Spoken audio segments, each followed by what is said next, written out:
because they have an inflation. They're inflationary, which is not great. I agree. I don't love that, but um, the amount of circulating supply compared to their total supply is good. That's good tokenomics. That's what I was saying. But let's look at the inflation rate because I don't think I've ever actually looked it up, to be honest.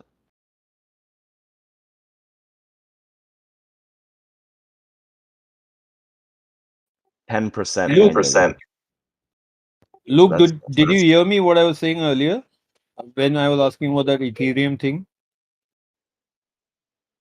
Uh, okay. say it again. I mean, the reason I was asking if Ethereum could reach 3,000 is because I hold a bit of Ethereum, which I was thinking of selling like in a bit of loss. My price is 2,800. So, and buy some alts because the returns will be much higher because on the alts, my prices are very high. Like, FTM is my buy price is 1.2. Yeah, I mean that's something that you've got to decide. I do think that Ethereum, like I'm saying, I think that we're set up here for a big rip on everything. That's going to include Ethereum. Um, and yeah, I mean, I absolutely think that it can get to 3K. Um, Now, whether you want to try and sell out of Ethereum and get into some other stuff that may, experience some quicker growth for you, then I mean that's your call, man. I don't know if that wasn't part of your plan from what I had heard earlier on. Yeah, Um, because Ethereum is kind of, I mean, I can sell half of it because, I mean, otherwise these prices will come close to mine and then again go down and I'll get fucked. Or then I just forget about it right now and just hold it till the actual bull run, which you were talking about will go on. yeah. That's a tough call, Um, man. yeah, that's gonna be, yeah, man, that's gonna be on you. That's gonna be a personal decision that you make. You have to just decide where you're gonna where you think that this market's going. If you think that we have another leg up on Bitcoin coming, and yeah, I mean, if you think all of that, then you should be seeing alts outperform eventually on that move up, right? So we have that the Bitcoin move up, and like we saw previously, sometimes Bitcoin grabs that dominance, and alts will kind of limp along for a minute, but then eventually they're going to make their runs. So you might have to sit through some of that, but I mean, the where I think we are in the cycle, there's still a lot of upside for everything. Yep, I agree. Let me say this really quickly, just on Polkadot inflation. So it's 10% annually, but it says on the Polkadot network, inflation is set to be 10% annually, which is distributed as staking rewards based on the amount staked versus ideal staking rate, and the remainder goes to the treasury. So 10% a year. that's a Gee, lot. Yeah, it's a lot. that is a lot. But the I prices mean, are it going shouldn't that up. shouldn't kill it though in the during the bull run. It shouldn't be devastating. And it doesn't sound like there's a mechanism where they can just kind of dump like a stock, like a stock will just their stock starts riding high and they'll just issue a ton of new shares, basically just dump it onto the market and kill the price. It doesn't sound like there's a mechanism for that. So that's good, even though that inflation rate is nasty. They also have a burn rate of 1% through each 1% through, what did I just read? Hold on. 1% through each spend period of the available funds, whatever that means. Yeah, it doesn't concern me with that as much as something like Dogecoin or something that isn't actively developed on. If that had no active development, that would be alarming. But the development will carry the bad tokenomics. All right, so Kabir, real quick, man. I'll show you this because we were talking earlier, and he was asking about. I was asking if he saw the projection. I mean, I think that you've seen some similar stuff based on what I've heard in here. You should have seen some similar ideas, but I'll put it in general and just real quick go over it. You see that, Abir? Kabir? Yep. Okay, so you see our going back to 2020, where I have BTC off bear market floor, that level 12,500. And actually, if you zoom out a little bit more, you can see We got a big dump coming in right now. Bitcoin just dumped. Yeah, Bitcoin just dumped $800 just like that. They're playing. bam, Go ahead. wash and leverage, man. Mhm. So yeah, you see that that 12,500 level. That it looks like it was an all-time high, but I got my alarms going off. Okay, so 12,500 breaks it, right? Then you see 8 green weeks, then 10% correction in that box right there. See that? Yeah. Okay. Now, similar setup here that are this time around are 31. I've got it as 31,200. Call it 30K, call it whatever you want. That's our significant support resistance flip area this time, this cycle. You see when we broke through that 12,500, that was the significant area. If you scroll out a little bit, you can see it a little better. But get 8 weeks of green. Okay, it's in the box over here on the right too. 8 weeks of green. Oh, Solana, holy shit. That was a crazy candle. You get a 10% correction, and then you continue on after that to see Bitcoin go up 250% to the cycle high, basically. So you never see it come back and retest that 12,500. That's my thing that I'm trying to keep my mind open to right now. Not just the upside of that, but also the lack of a retest of that very significant level at 12,500. We never retested that. Everyone and their mom is looking for a retest of 30K. Everyone wants it. Everyone is saying they're going to buy the shit out of it. Yep. Right. So it may not come. That was a nasty liquidation event that we just had right there, boys. Another one. I'm gonna check the numbers on that, but that was vicious. The fucking Solana, dude. That was nasty. Look at that 15-minute candle. Bam. Oh, so we must have gotten numbers Numbers or report. something. Serrano's saying it was numbers report. Yeah. Let me look at real. It wasn't the numbers. They wanted to liquidate people.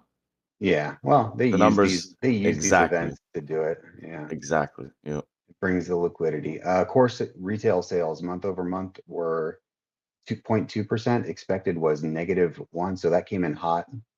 Retail sales month over month was supposed to be -0.1%, came in at positive 0.3%. So that came in hot. So retail is cooking. That shows the retail stocks price. That's why they were fucking zooming the last month. Yeah, unemployment claims at 202,000. Expected was 219,000. So yeah, that employment is running hot as well. Import prices were projected to be -0.7, and they were -0.4. So again, kind of a hotter number. So things running hot in the economy.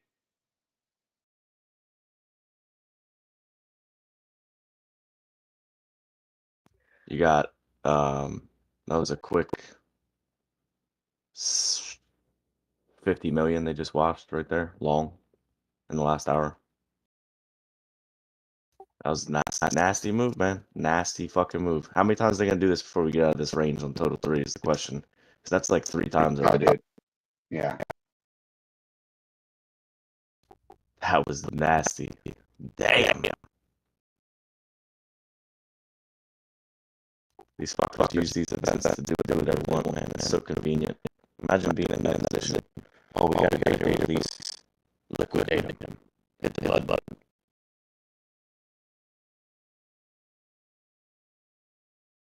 What did the stock do on that? Not much. Russell fuck cocaine. Yeah, I know. Let go, man. I think it's got to be banks, because those small banks are really, they were the ones that were going to be getting hit hard if rates continued to stay high and or potentially even go higher, right? So with the projections all being that rates are going down, that takes a little bit of pressure off of those banks, and so that KBE index should fly. Yeah, I probably did. I should have looked at that yesterday, man. I probably missed an opportunity on that yesterday. Thinking back, damn it. Yeah, that's not a But bad anyway, play. yeah, KBE should fly, man. Now, yeah, look at that. It was up 5% yesterday. Damn it. Sheesh.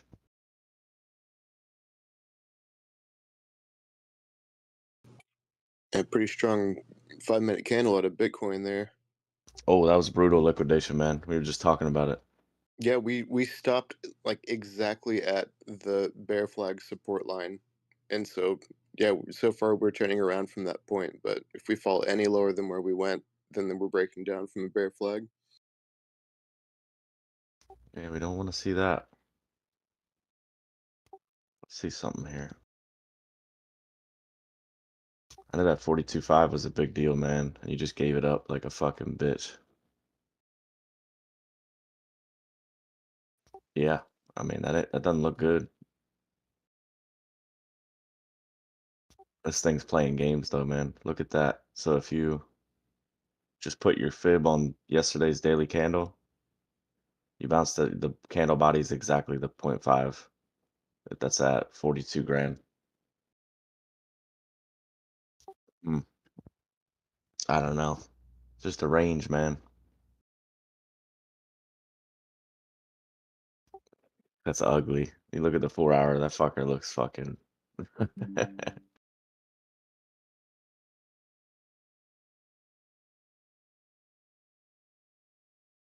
Oh, dude, I'm pissed at myself for missing out because I should have known that.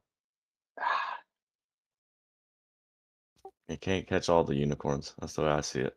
No, I mean that was just pure. I mean, I just such a bad oversight.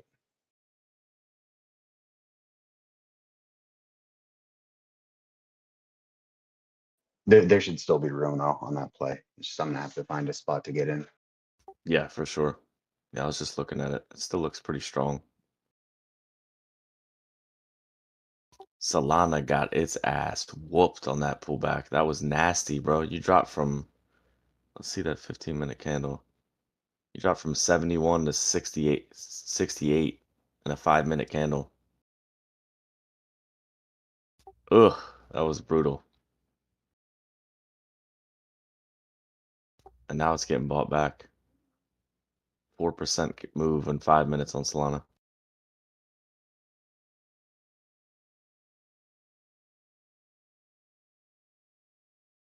Leverage wash, 1,000,000%, man. No way around that. Mm-hmm. They're just going to keep doing this. That's a good sign if you think about it, too.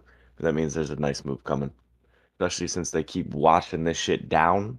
That's telling me they're going to move this bitch up in a massive way. And that's what the chart says Yep. anyway. Yeah, and Bitcoin, like when we were looking at that thing that I was just showing Kabir, I mean, this is the 10% correction during that week. We had a red week. And I was thinking, we kind of got to stay down here. It's got to chop around a little bit, but not break down. So that's what we've kind of seen that. And I suspect that we'll see more of that. Some of these alts are going to keep doing their thing, but at the same time, Bitcoin's got to hang in there, not actually dump, Fucking which A. you know, it's showing pretty strong support in Yeah. that 40,500 area. Silly wick, man. Now looking at it on the lower time frame. Silly. I mean, you're just watching this range, man. You bartered both directions. We know this move for Bitcoin. You're making barts everywhere. I see like 5 of them since the first week of December.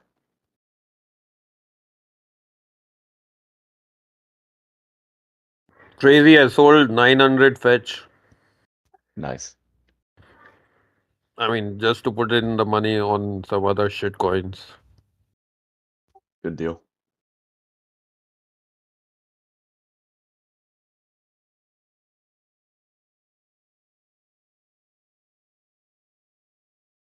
I mean, I did it for you, so now fetch will run because I sold it. Beautiful. Thank you, sir. Yeah, that thing didn't give a shit about that drop. Fat. Wow. That thing just ignored it. You did get a drop to 63, but yeah, it got bought Yeah, right there. render too. It's already higher. It's already higher than the where it started on that drop. Wow. Render's looking nuts, man. Yeah, man. I remember you and I were having conversations about this thing at $1.70. You Yeah, remember? dude. I kept, dude, that thing freaking. I was Yeah. trying to get a position on that thing so bad, man. I kept getting like it kept coming up. I'd get in profit. I'd get stopped out in profit. I just trying to get that position when it ran, and I didn't end up getting it. But I mean, I had some small wins before it popped. Dude, I had an entry on this thing at 180. This is the biggest ABC on the chart, and I missed it. I just whiffed. I was doing other shit, but look how pretty that was, man. I mean, this thing is not stopped since there. Hmm. Motherfucker, man. I remember saying, yeah, this thing needs to break 180 and it's gone. And it felt like it was under 180 for like a year, but it really was only like a month. Yeah, that thing's wild. And that'll be in price discovery soon enough, I'm sure.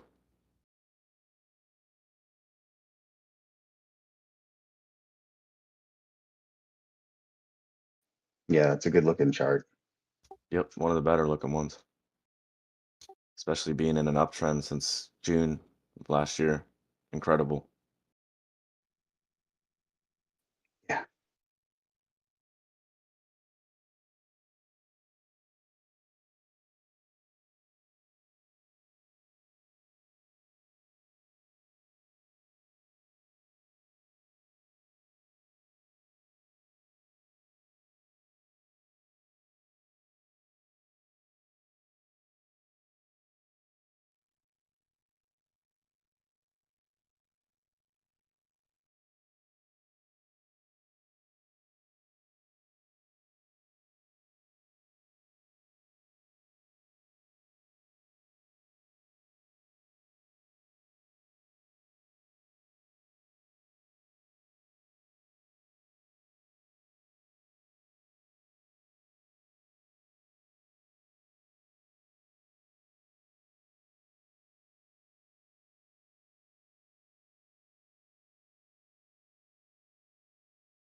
Man, how did people hold Bitcoin from like nothing to whatever 20, 30, 50, 60,000? How can they hold such a thing? That's why they call it hold on for dear life. Big balls. Yeah. I mean, don't you get tempted at some point? You will know 1,000%, 10,000%. Where I mean, where is your greed going to end? Yeah, I think it depends on how strong your conviction is that Bitcoin will just continue going up over time. But there are quite a few people who have invested just since long ago in Bitcoin that think, they're aware of the cycles and like they're targeting 100K or a million Bitcoin or something, and they're not going to touch it until it happens. And also those people that were buying when it was like $100 or something stupid like that. Don't get it twisted. They got a bunch of Bitcoins and they've taken some profit and they've been rewarded handsomely and they're still holding some, basically. I don't think there's probably anyone who's been holding since the very bottom like that that's never sold. Yeah, and if they didn't, they're wild because they could have, really kind of, been advantageous for the rips and dips between that time. Yeah. I mean, maybe there's some billionaire or whatever out there that bought some way down low and he doesn't care about taking profit. He doesn't care about this or that. He's just whatever. But for the bulk of people, man, they're trimming that initial position at least a little bit. Be I mean, irresponsible. like we're talking about Gala at three, say, what? It's 3 cents. You call that 3 cents, right? Mm-hmm. And it's been, I mean, they're like at what, 60, 70 cents, or God knows how much, or dollar. I don't know. Like But 70. that's what I'm saying. That's like holding Bitcoin at like, 3,000, and then, it hitting 70,000. It's that kind of a journey, isn't it? Oh, is it? That would be I mean, if Gala goes to its all-time high, which I don't know if it will, but like a 25x. So it would be the equivalent of you buying Bitcoin at 1,000 and then selling it at 25,000.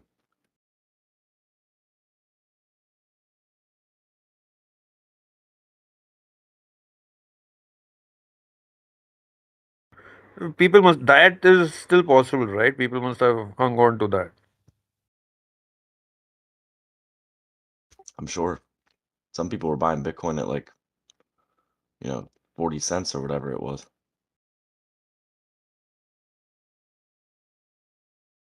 It's a Ponzi scheme, man. Five pumping up now.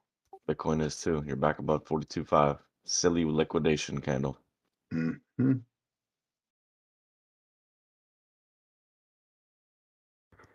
I think the tide's turned. Everything, every dip you need to buy now. How many high leverage players have gotten liquidated multiple times, like their entire account in the last week? Dude, with this volatility, I mean, if you're not, yeah, they have to be very careful with their position size. If you're playing high leverage here, it's got to be with ultra small positions, just because the volatility has been so wild. Just, I It's mean, not I was worth it. looking at AVAX yesterday, man.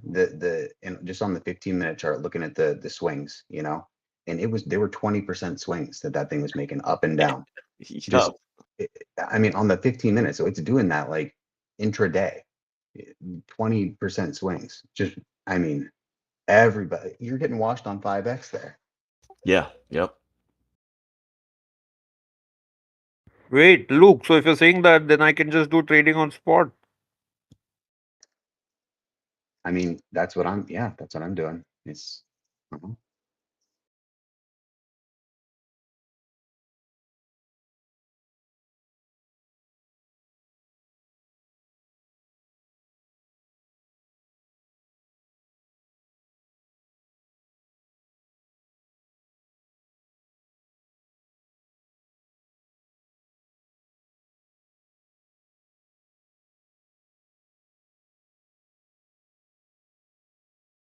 Render is moving. Let's go.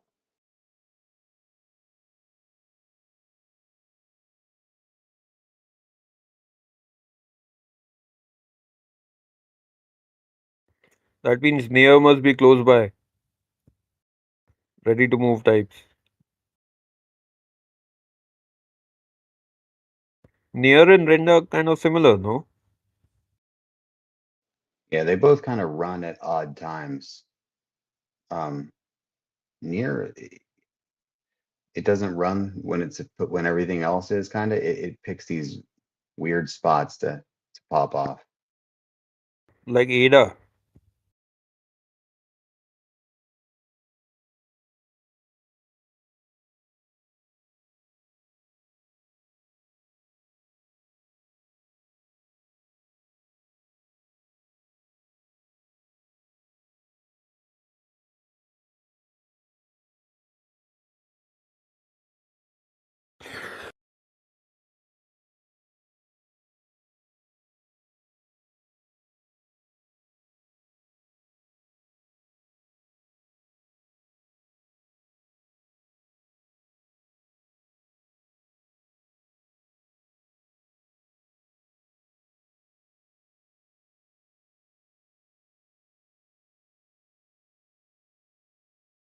Oh, and I'm sorry, Luke and Crazy and everyone that I keep fucking around with y'all every day asking the same shit all over again.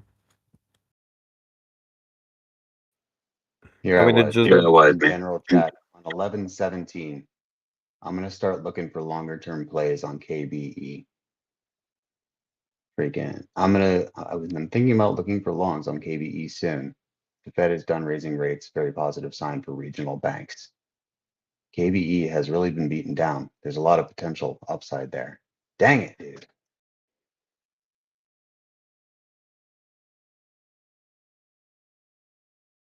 Yeah, man, you really had that one in your sights. Mm. It's What freaking, was it that kept you from taking the trade?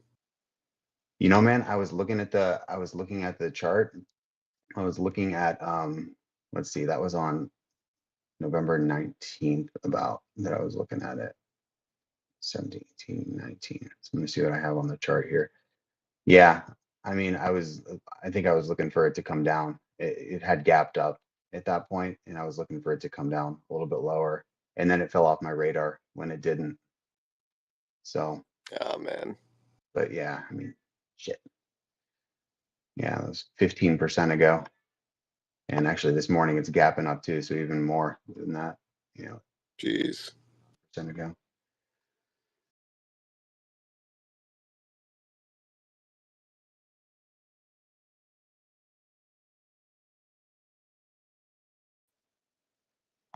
Just cry about that one for a little bit longer. It's okay. Then I'll get over it.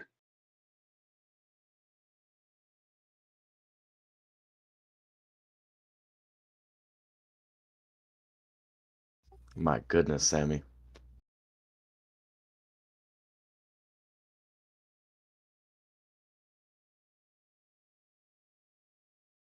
I don't know how the fuck you could play a 93X in this atmosphere, man. I don't. God bless him.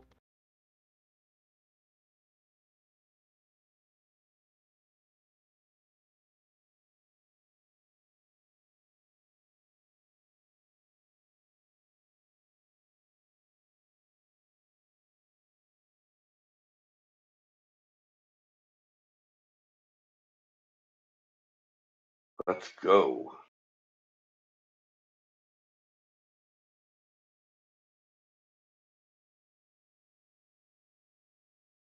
Yeah, nice day you've had so far, Sam. Hey, strength. Yeah, Thursday's supposed to be bad, they say.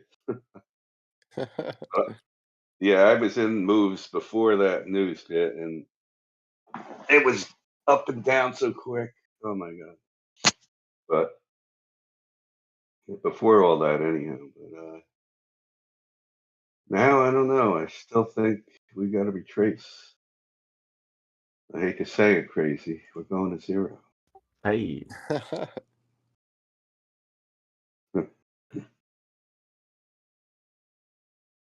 Fucking AVAX, man. That thing. As soon as I get up and I look, it's like something is popping, and that happened to be the one this morning. But it got me a little bit too. got you a bit. I made a little and gave a little back, but it's nice to trade in the morning.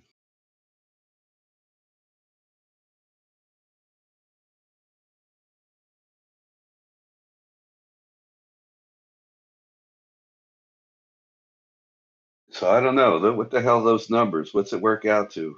No, no, nothing changed, right?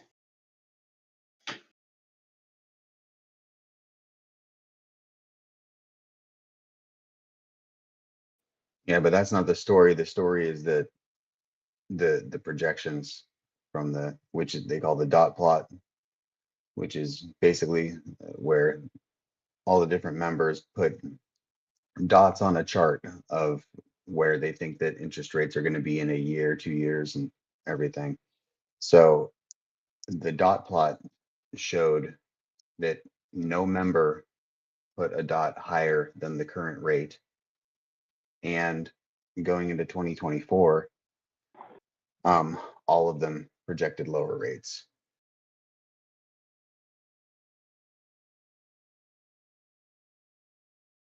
What about recession? They said that's still on the table or what? I mean, Powell basically said he thinks that we avoided a recession.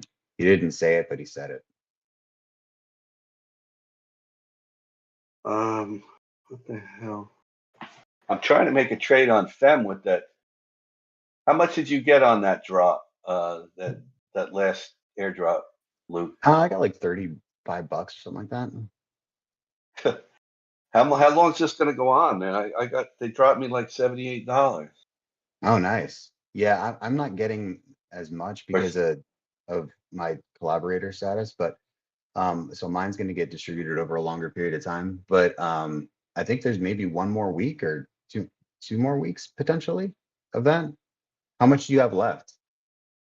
I don't. You know what? I didn't even check that, but Because it's being distributed evenly over a number of weeks, and I forget if it's like 3 or 4 weeks, but it's something like that.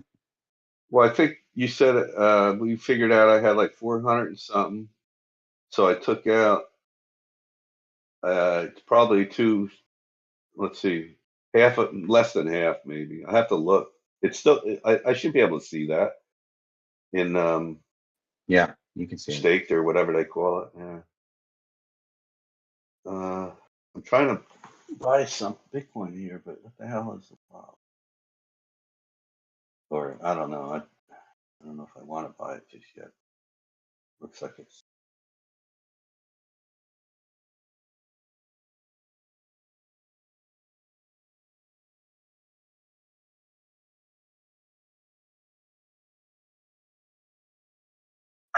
There you go.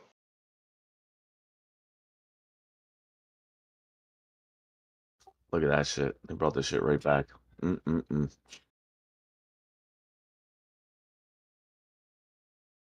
Yeah, it Nah. looks like we're at the 50 again on Bitcoin too. All right, dude. Remember on Kabir's look at Bitcoin right now. It looks like the same fractal that Kabir has for his icon there. I'm looking at it on a 1 minute anyhow. It's got that same look. That's unreal. I think that's weekly. I What is forgot. that, Kabir? What is that that you have? That's a. Is that I don't know. I just keep seeing that same pattern everywhere on the monthly or the weekly. When we were at oh, the bottom, okay. when like last year or something, when we were at the bottom, it's I think. It's I, pretty interesting. Somebody was asking about that last night. I think it's XRP. I'm not sure. I don't remember. Hmm. And it's inverted.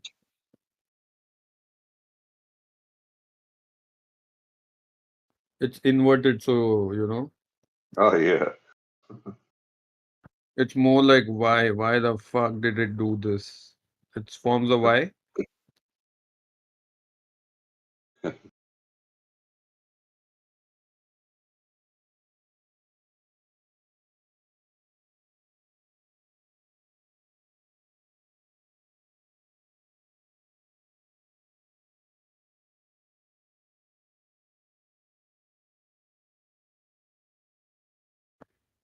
So crazy.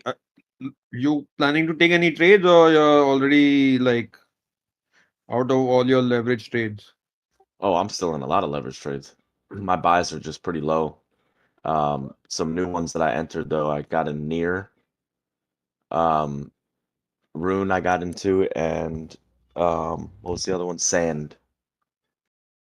And those have Again, all been fluctuating from anywhere from 30 to 40% profit back to 10% profit over the last 48 hours. They've just been moving around. I haven't taken profit on any of them. You're still holding AVAX, right? Crazy. On Or spot, did yeah. yeah. On spot, I'm holding a bunch, but I got rid of my leverage positions on AVAX once we hit 33. I went ahead and cut them with like 1,000% gain. Mm. on this bounce that Bitcoin has had so far, we've stopped right now at the golden pocket, retracing where we dropped from to where we bounced from. So if we can get above just like a little higher than where we are right now and continue pushing up, then it's going to look like a shakeout. But at the moment, we've stopped at a pretty significant field level. Yeah, man. Got to make a new high, really, for me to get excited. 45K. Got to get out of the range. Otherwise, this is the range. Yeah, I feel you on that. Yeah, it needs to get above 42,700. Then we'll be looking good. Absolutely.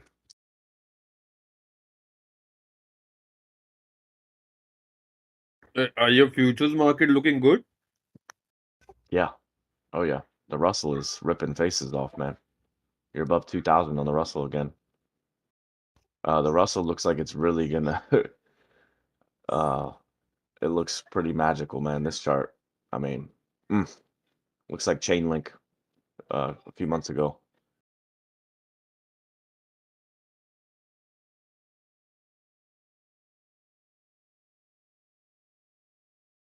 Dow Jones up another 0.5% pre-market. You got another 0.5% for the SPY pre-market. You got what's the Nas doing pre-market? You got another almost 0.5% for the Nas pre-market. So on Nas futures, you're at you've broken all-time highs. Wow. Yep, Dude, all-time highs were at what a 16. rip, man. This is like a legendary rip that we're having on the Dude, market right now. I It's said I'm surreal. getting these chart. I said I'm getting these charts printed out, and whenever I move to a bigger house that has some room where I can have a little man cave type deal, I'm putting these charts up on the wall, man. The SPY, the Nas, Bitcoin, everything that I killed. Are you Yeah. gonna put them in frames? Or you're gonna make your wallpaper just a bunch of? That'd be sick. I think that'd be pretty expensive though. Yeah. Probably just do frames. Keep it classy. Yeah, with you posing in front with dollar bills. Nah. Yeah, you circle right around like 410, 412. I bought here. Dude, you should get somebody to make LED moving chart candles on each position. Hell yeah, that'd be sick. You'd go crazy when you walk in that room with all that shit going on. When Run did around and have a those stroke. contracts probably need to roll over at some point, right? Crazy? Yeah, I'm trying to cut them before rollover. Okay. I'm When right is that? here. End I'm of getting ready. December? I may cut. I think it may be this week, but yeah, I'm fine if they close too. I don't know. I've been thinking about that. I was thinking about that this morning. It's funny you said that, but I think it's the 20 something. I got to double check the date. Yeah, you can roll them. If if you wanted to stay in it, you can roll it over to the next expiration. Yeah, I'm thinking about it. I don't know. My plan was kind of to just go ahead and cut them at all-time highs, and I think I'm going to stick with Yeah. that. No, that's a good idea, man. Yeah, I mean, uh, yeah, how are you not going to take profit at all-time highs? Right. Yeah. I think it's the right move. Even if it goes up a bit more, or even if it rips from here on out, it doesn't really matter. Yeah. We've gone on the S&P. I mean, over 15% up in a straight line, just a straight line up. I mean, it does without a correction of more than like what 2% or something like that. What is it? What was our big? Let's see, from there to there. That wasn't even 2%. Not even a 2% correction along the way. 15% straight up. Yeah. That doesn't happen. You know what I Nope. mean? It doesn't. And You're right. it's Legendary is the word. yeah. And I got it in the bottom of it, and so did you. So we can go ahead and tuck that one in our back pockets for later. Go baby. Still feels like highway fucking robbery. Yeah, I know. Yeah, I posted. I took more off, so I've only got about half left in that trade. And I'm contemplating taking more once it gets up around the 480 late. But at the same time, I'm like, you know, I mean, it's okay. Like some of that cash that I've taken out, I used some of that to make those minor plays and everything like that. So I'm uh, at some point you got to be content with it, and the trade's got to end somewhere, right? Right. That's where I'm at too, bro. It's like, all right, well, you had a plan. All-time highs, you take your profit and do not waver because but the funny Yeah. thing is that usually when I do that, like I think a lot of people can relate to this. Like for example, AVAX, I shaved off profit the other day at 37 and it went on to go to 45 or whatever it did. And I feel like that's what happens most of the time for me, but I'm fine with that. I'm not, you can't get caught into the having being able to sell at every absolute top and buy at every absolute bottom. And like Donnie did the other day, at 42, he made a decision. He said, this is it. This was part of my plan. I'm going to go ahead and pull the cord here. And it went to 44 and it turned around. So he didn't get the exact top, but he still made really good money and stuck to his plan. So I don't think you can lose in that scenario if you just continue to do that. Yeah. Yeah, and it's one of those times as a trader too, where it's you have to check your own psychology, where you're sitting there and okay, listen, I've this trade has gone really, really well. I need to take that profit and sit it in cash and not touch it for a while. We need to cool off, not just in the market, but on this trade, because if you start taking a bunch of trades and stuff like that after you've taken this profit, that it's just gonna chip away at you. It doesn't Yep. on these markets, and so when you can catch a rip like this, you really got to make sure you secure those profits. Yeah, and you can't be a douchebag, man. I think that's being a douchebag for lack of. That's what I say to my kids when they're acting like clowns. I say, don't be a douchebag, all right? Yeah. Because you're forcing it. You know what I'm saying? You can't. You're not gonna get. You're not some fucking hero. You're not gonna catch every rip and every dip. It's just not how it works, man. You will hurt yourself, especially with this shit. You will fuck yourself with fees, man. In futures, I mean, Hmm. I tried to do that 5 minute time frame, and I did well in phases, and I did not so well in phases. But yeah, man, I mean the fees You remember alone. that? Remember I told you that at the beginning, man. I was like, just wait. You see, come back in Yeah, six dude. months and I and look accumulated at your four fees. thousand dollars worth of fees on fucking TD Yeah. Ameritrade. I remember I put the screenshot in there. That'll be a nice tax write off. But fucking Yeah, I man. switched I've to been down that TradeStation. road. Dude, but TradeStation, the fees are not even a quarter of that. And I've been taking less trades. So I gotta look at my fees. I'll look at them at the close of the year. I probably only paid hundreds over here on TradeStation. That's crazy. That's really nice, man. That's good Yeah. because yeah, those fees will chop you up. I've been trading a lot less as well though, because in the summer I was focused the crypto market was so dry for altcoins and shit that I was really focused on intraday on legacy futures for Hmm. basically the spring into the summer, and I did really well. But yeah, those fees, man, they were heavy from Ameritrade. They got me for a nice chunk there. But yeah, I think I'm gonna go ahead and close this MNQ right now, dude. Actually, on this chart, I don't have it hasn't hit the all-time high yet. I still got another. I need to hit 17.5. It's still got another 1,000. So never mind. I ain't cutting this. So I need to look at expiry. What the hell is the expiry? I think it is. Um,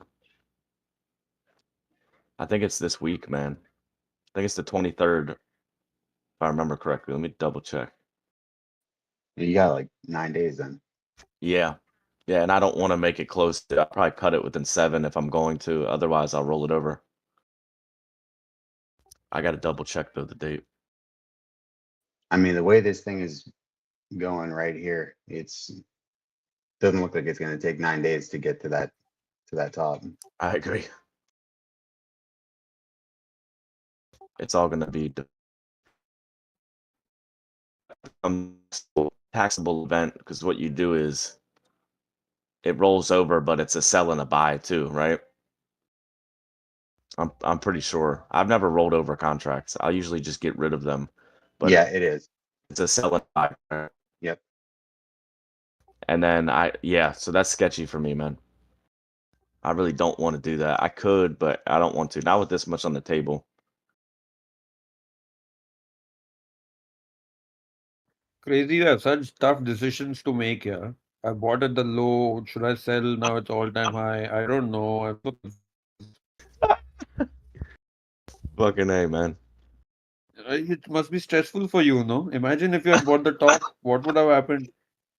Oh, Dude, it is though. I mean, it's just as important, as anything else, man. When you're taking these profits. Yeah, I totally get it. all right, so expiry is tomorrow. Huh. I might have to close. I think I'm gonna roll over the S&P and just close this NAS.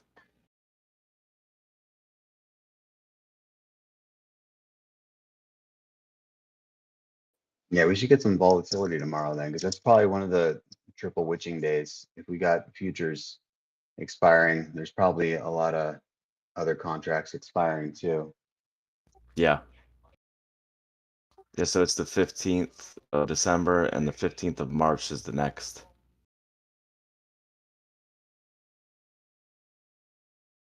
So wait, if I roll it over, what it will do is it's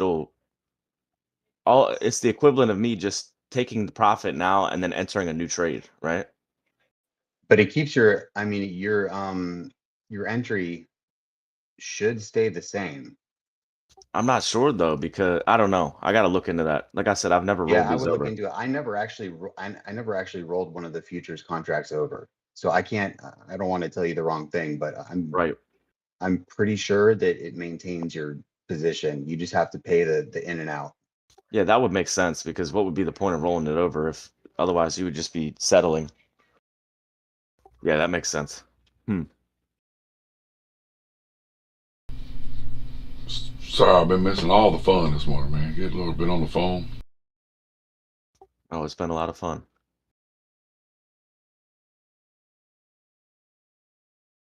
Yeah, I gotta figure this out though, man. I'm glad that you brought it up because I was thinking about it this morning and I was like, I think I got another week and nope. So I gotta figure it out right now. What you figuring out? These contracts, I gotta roll them over or go ahead and settle on them because the expiry's tomorrow for December. Oh. Yeah, yep. So I gotta make a decision. I mean, decision is: do you take the profit, sit on the sidelines, wait on the pullback, jump in, do it again for the rest of the roundup on the next contract? That'd be Yeah. I mean, what's the smart move? I mean, right? If you roll it over, I don't know. What's the cost of rolling it over? Just the regular fee price, just of 60 cents? executing one contract. 60 cents? Yeah. Fucking ride it. Yeah, I think I'm going to. The more I think about it, that's where I'm leaning. I gotta figure out how the fuck to roll it over on TradeStation. I know how to do it Call on them. TD. Just call them and ask them. Yeah, I might have to. That's the beauty of TradeStation. You just pick up the phone and fucking call them motherfuckers. I love that fact. And Yeah, man, they'll be able to give you a straight answer on exactly how that's going to affect if at all. I don't think it affects your position, I don't but think so either. It they'll be wouldn't able make to tell sense if you. it did. It wouldn't be a rollover then. It would just be a settlement, right? Right. Yeah.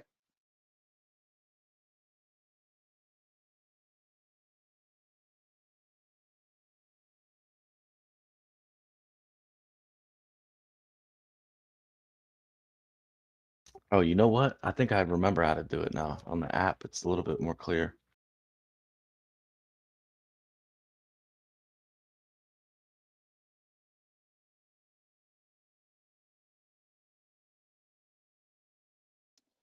Crazy. I would take the time and call them, man. Yeah, I'm going to. It's a big position. So Big boy decision right here. yeah. Well, when you take profit on it, motherfucker, can I borrow $2,000? 2,000 shib? Yeah, I got you. No, man, I gotta go buy a washing dryer. I need $2,000. Do they accept shib? Because Samson's loaded, I heard, on shib.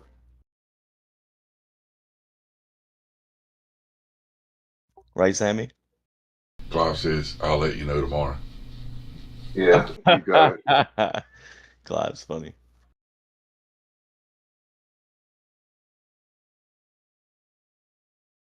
I'll sell you some for 205. I bet you would. I'll sell you $855 worth of ETC for $2,000 right now.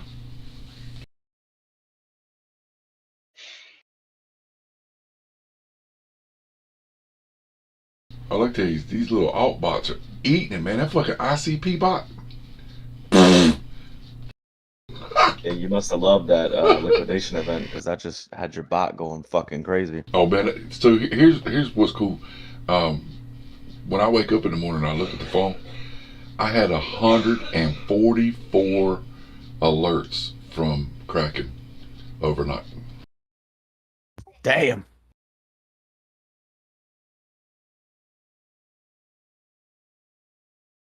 I mean, the pullbacks they don't bother me in a grid bot. That's when you're buying. Let's go look at the details. This thing has been running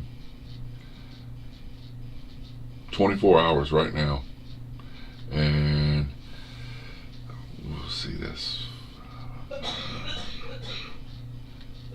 13.4% in 24 hours. That's killer. My ARB bots a little over 5%. Doge bots 7%. Algo bot is about 9. Near bot hadn't done much at all. Just kind of sitting there like an eye on low.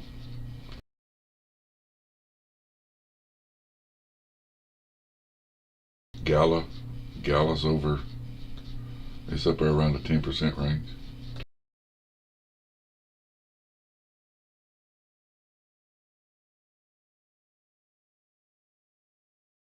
I need to get me a bowl of What's cereal or this? something. Pisket posted some FUD about Ledger. Oh, Connect Lord. the genuine version being published to replace the malicious file. I don't know.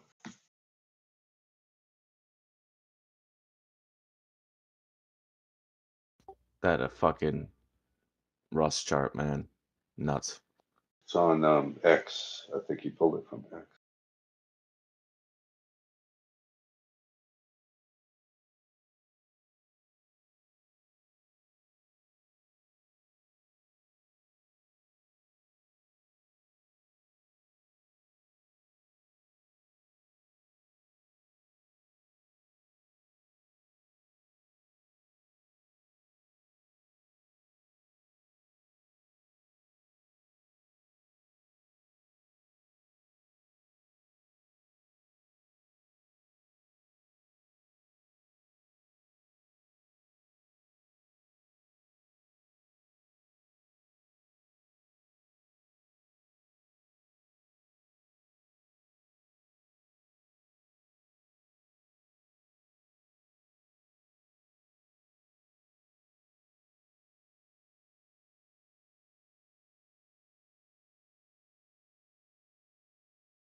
Let's see if the Russ could go ahead and take care of these highs today.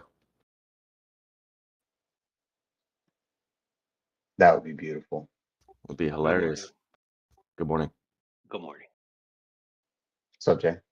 Ooh, the dollar. Did y'all see the dollar at 102.1? Thing fucking died. Wow. Dude, it Mm-mm-mm. ran right up into that sell zone. Yep, that's beautiful It's right there. right up in there. Yeah, I'm gonna have to take some off of that today, probably.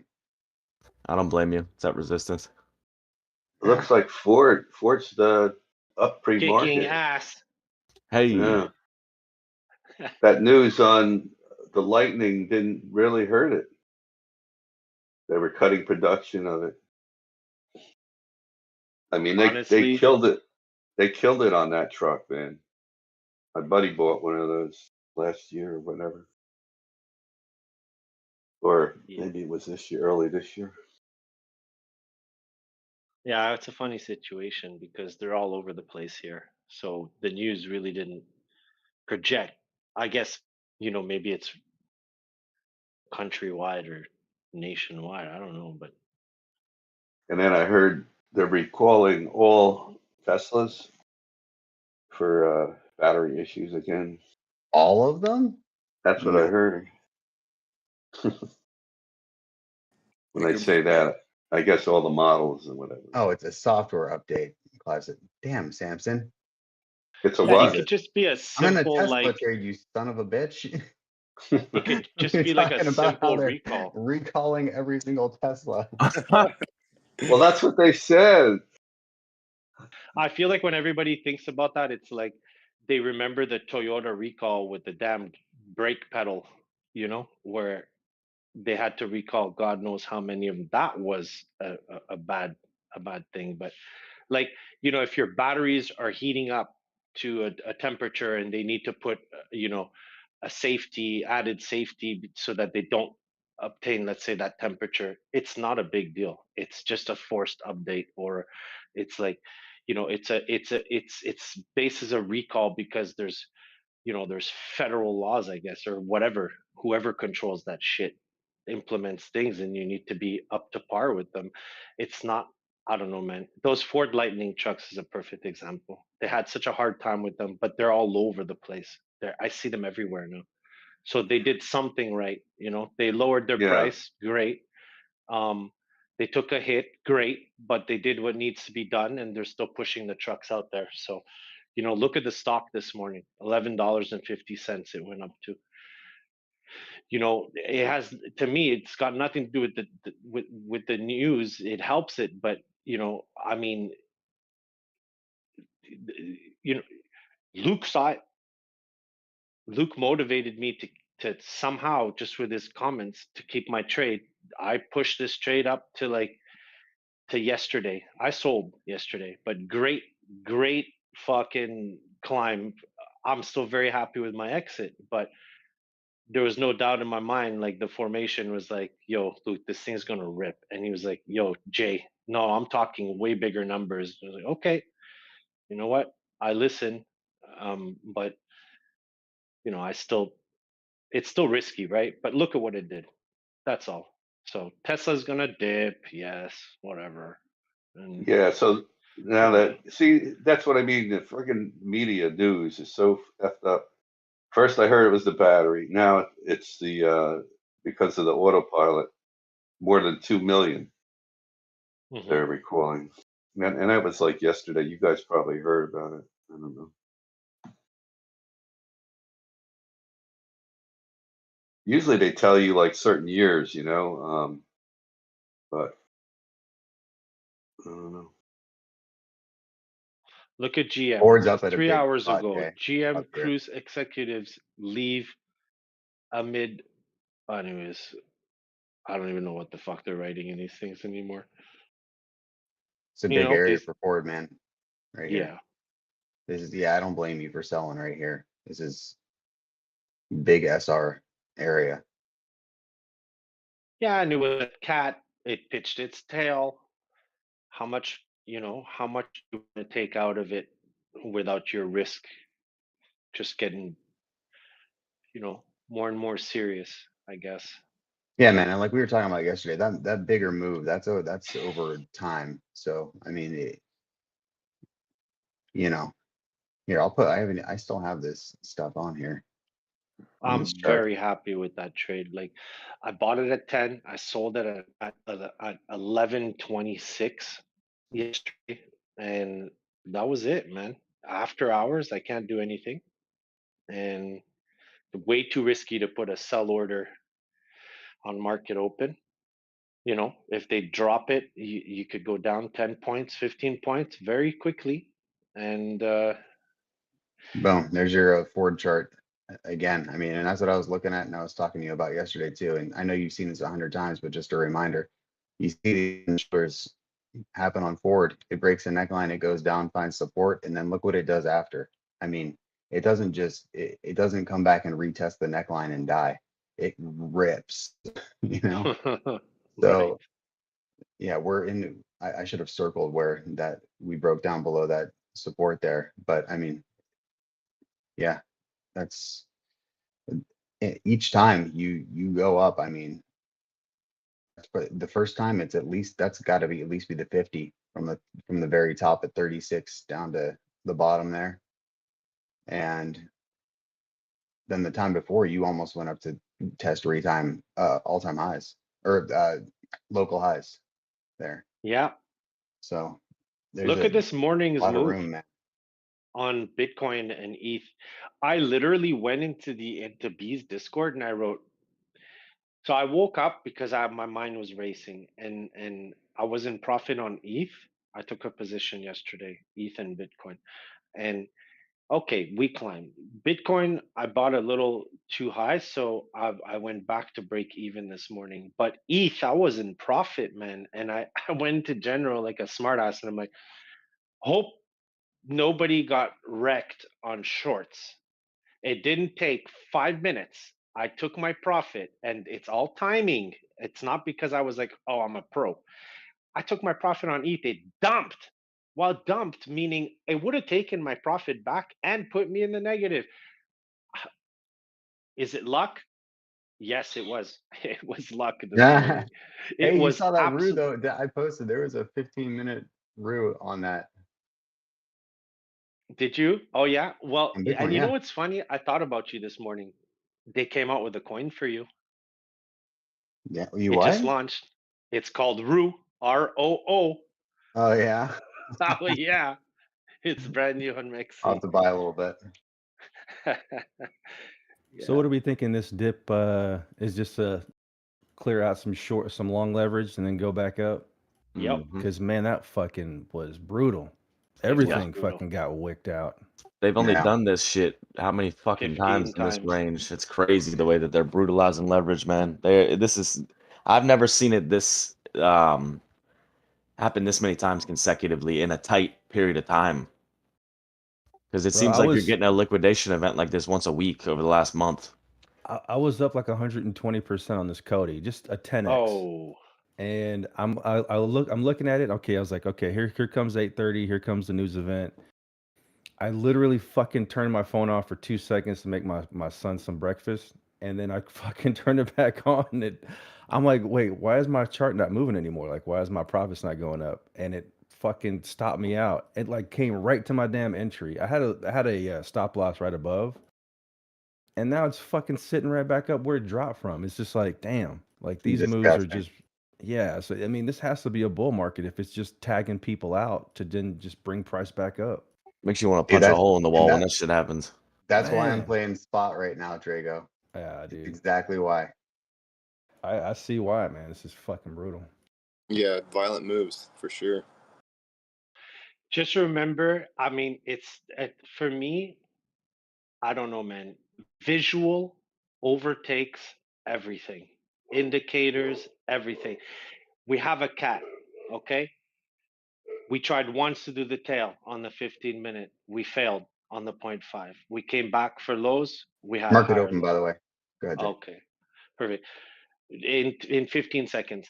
We did this consecutively. We never pitched the tail back up to 44,773. We came for a lower low, This morning, we had a cat's ass down on a mini cat. We're doing the same move again. We're trying to pitch a tail again. Why?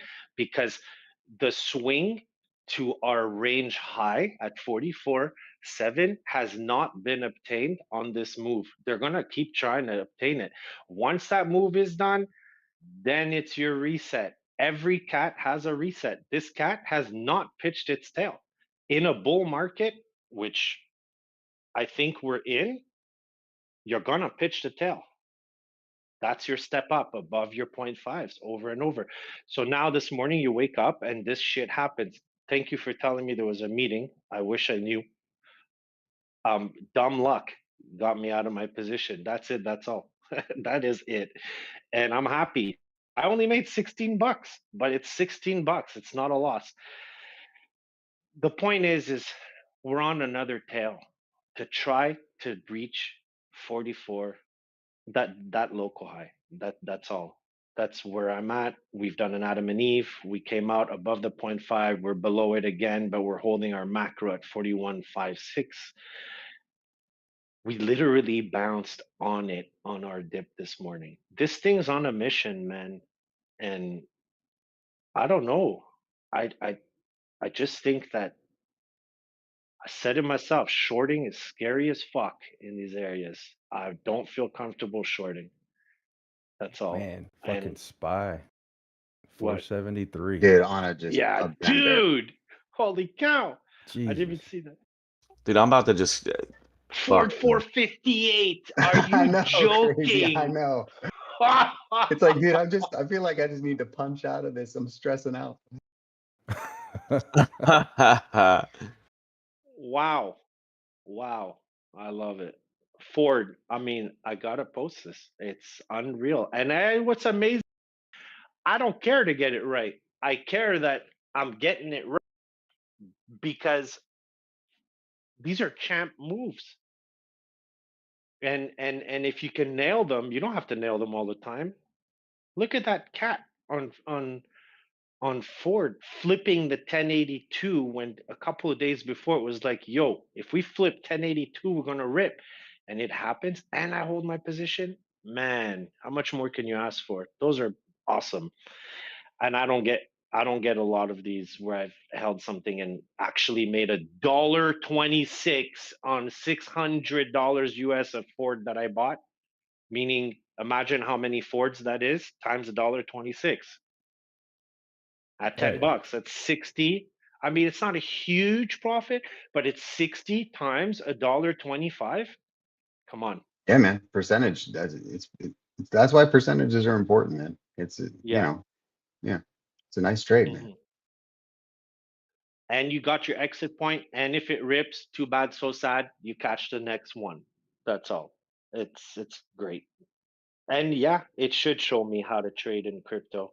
Be more patient, take longer trades, take your time, and hopefully you come out winning, you know. My wins have definitely been in the stock market this year and not in, you know, yeah. You remember 2022 January? So I'm gonna buy Ford all year. I'm gonna just accumulate and and just reuse that money and put it back into Ford. And it's been good, man. It's been cool. Uh, Nothing to write home about in richness, but it's been cool. That's all. I've at least been part of the stock market climbing and, you know, getting whatever knowledge I need out of it with you guys. And the next thing I'm going to start doing is, I'm telling you, my next move is shorting the SPY. When it gets to wherever it gets at, I'm not going to search for the top. I'm going to see it on the charts and 45. hopefully That's the top. short 1160 for it.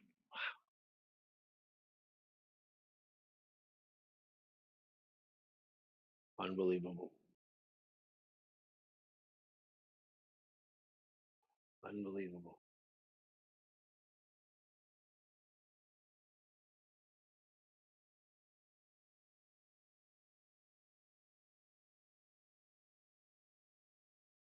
Sounds like growth to me, Jay. My bad. I'm on fucking live chat with TradeStation support trying to figure out how to roll over these contracts. But yeah, man, it sounds like growth to me. Yeah, And you can't complain with growth too much. right. It helps me save money too. Every week if I put a certain amount in it and I concentrate on a couple of things instead of going ape shit and losing my bearings with different trades. I concentrate more on this and I'm at the same time putting money away. Like I'm at like it's not crazy money, but like I'm at $1,000 in my stocks US. It's $1,000 that if I want to pull out in case of emergency, I have it. That's beautiful. That's the way to I do it, closed out man. most of that Russell, by the way. Crazy. And Nice. Yeah, dude. yeah, You know what I just found out?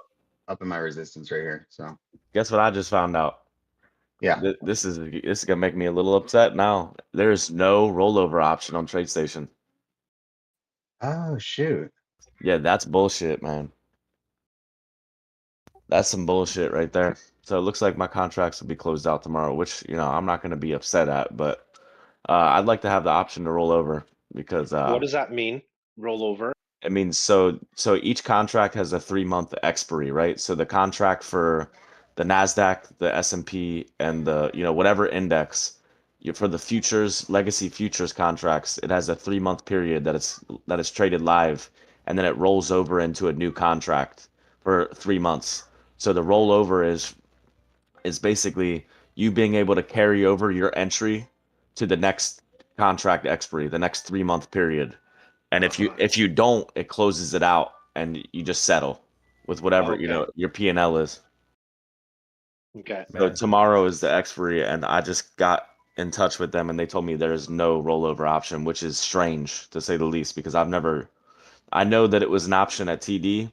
I've never actually rolled over a contract. I've always cut it before a rollover for some reason. I don't know why.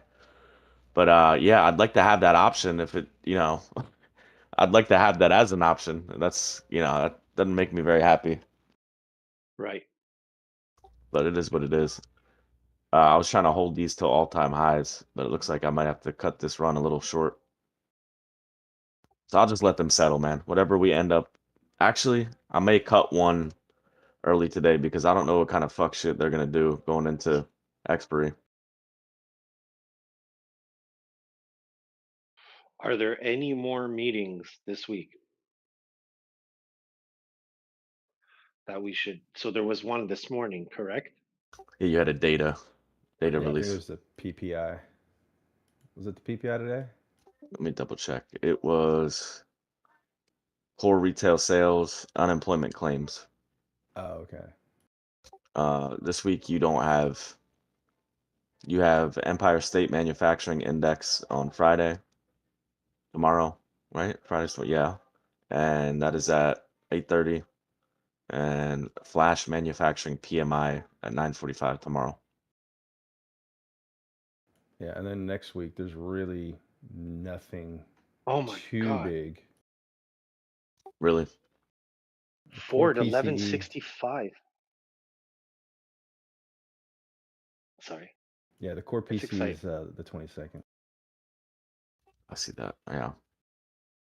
You got final GDP quarter over quarter on Thursday next week, and the unemployment claims again. Huh? Yeah, December 21st, final GDP quarter over quarter and unemployment claims, then core PC Friday next week with consumer sentiment on Friday next week. Ford's an RPM gauge right now. 1166.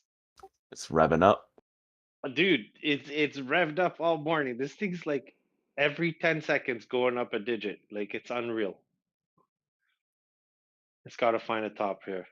Yeah, that chart being Clive brought it up yesterday. That's an amazing looking chart, man. You are coming into some resistance right here around 1180.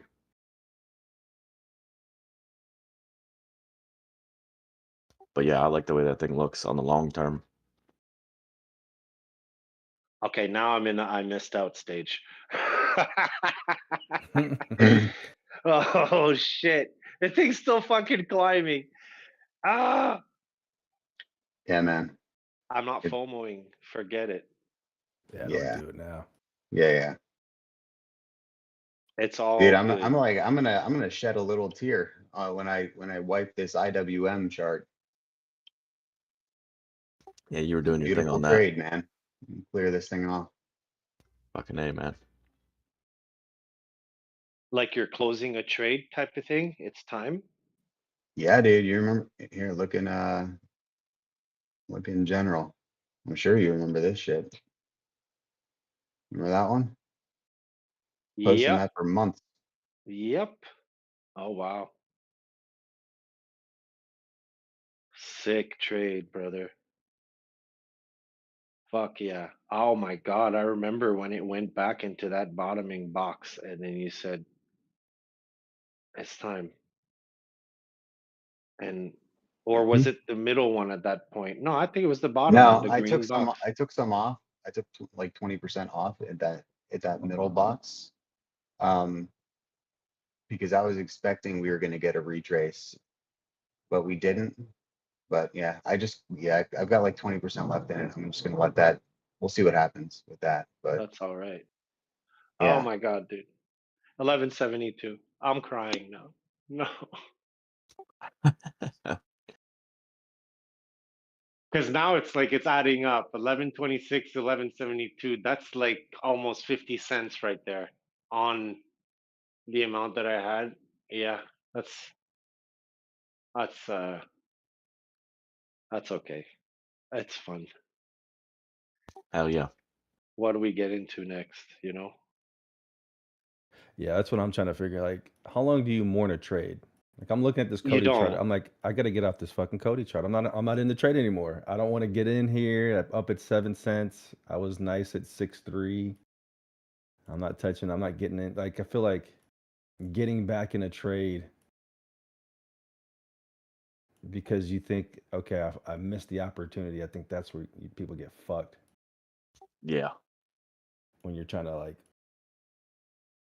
It's not really revenge Chase it. trading. It's like Yeah, chasing it back yeah, after getting stopped out. You're like, I know it's gonna do what I wanted to do. yeah.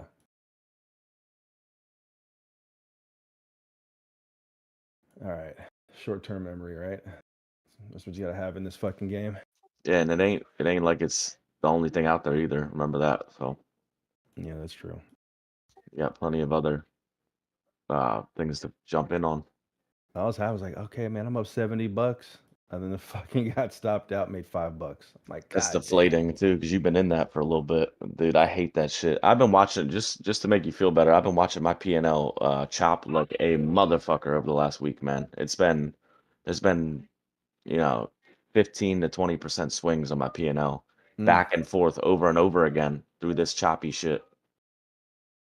And yeah, I'm But just letting it rock. explain to me what there's no news on Ford today, right? So it's the charts. Yep. the This news thing is is the still market is climbing. freaking ripping. Yeah. I know. But this thing's at 1179. Look, 1180 right now. That's what I'm saying, man. This is I mean, there are some charts that are just behind, Jay, because I mean, you see this buy, you see it's just like in crypto. You're looking, okay, well, what hasn't run yet? Yeah. People are looking. We're almost at all-time highs. People are looking at charts now that have been suppressed and have not caught up, and maybe where there's value. And Ford definitely looks like that. Yeah. Fuck yeah, Ford. It's great. 1180. First red candle. Yeah. Now, if it comes back over the next few days and it comes back and tests like that 1130 area, like basically where it gapped up from, then I'll be looking to buy some. Nice. Yeah, Um, I think I was telling you, I've got a little bit, but I do think I'll buy a substantial amount if it sets up right. let's remind each other. If you I know Okay. you'll remind Yeah.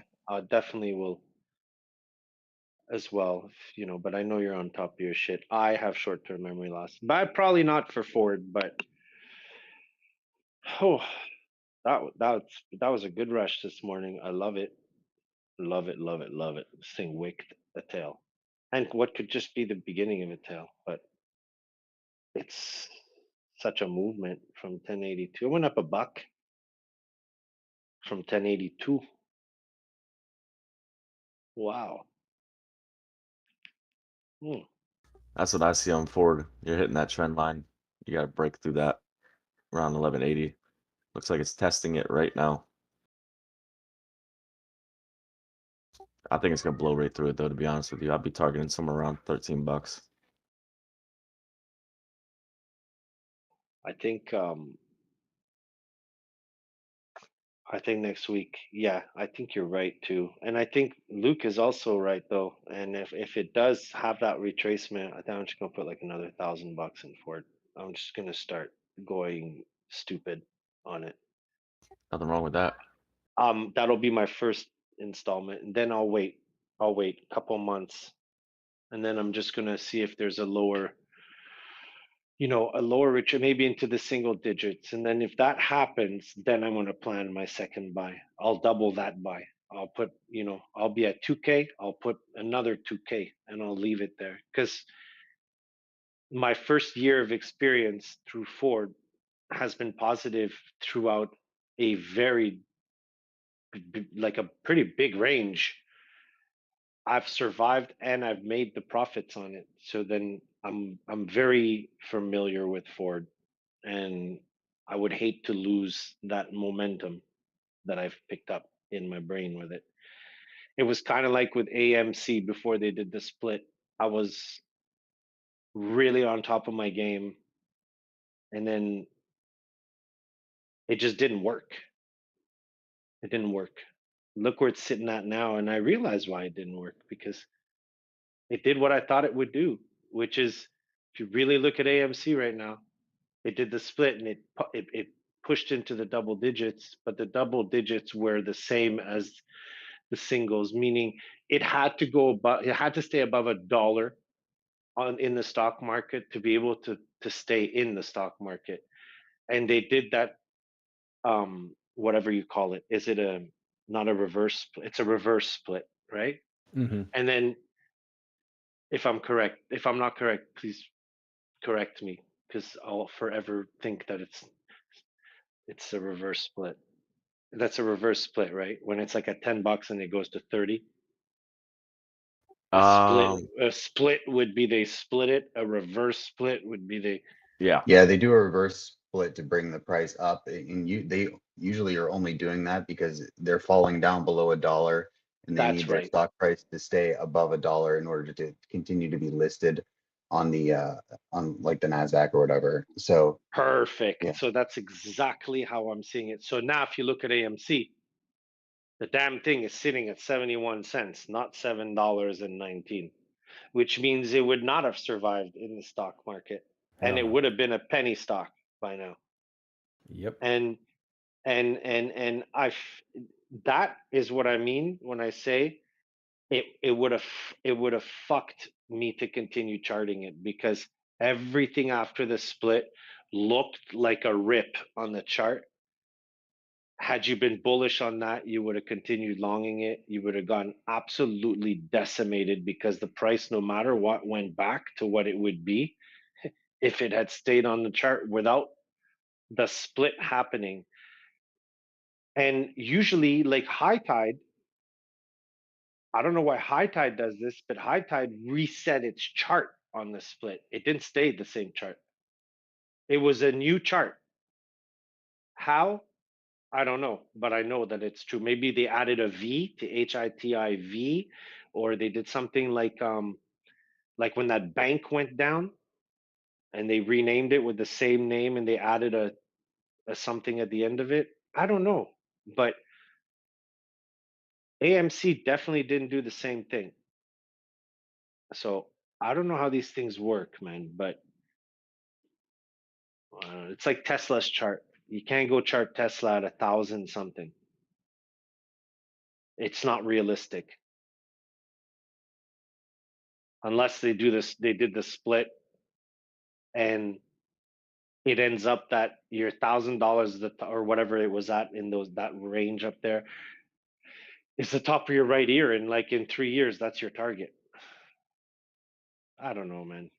It's just some fuckeries going on in these things more than I think we even think of. There we go, Ford. There we go. Calm down.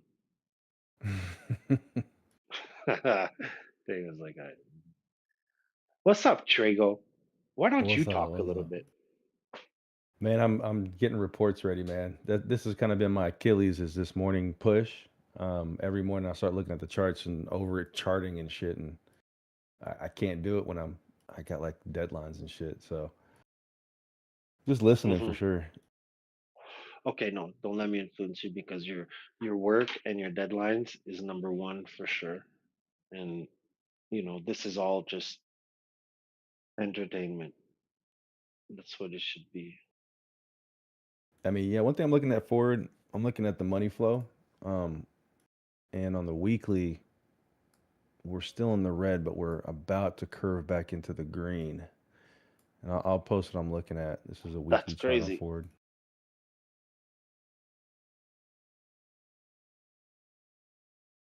You just got a buy signal too on the super trend, but it's not a like extreme buy. It's just giving you kind of like a weak buy.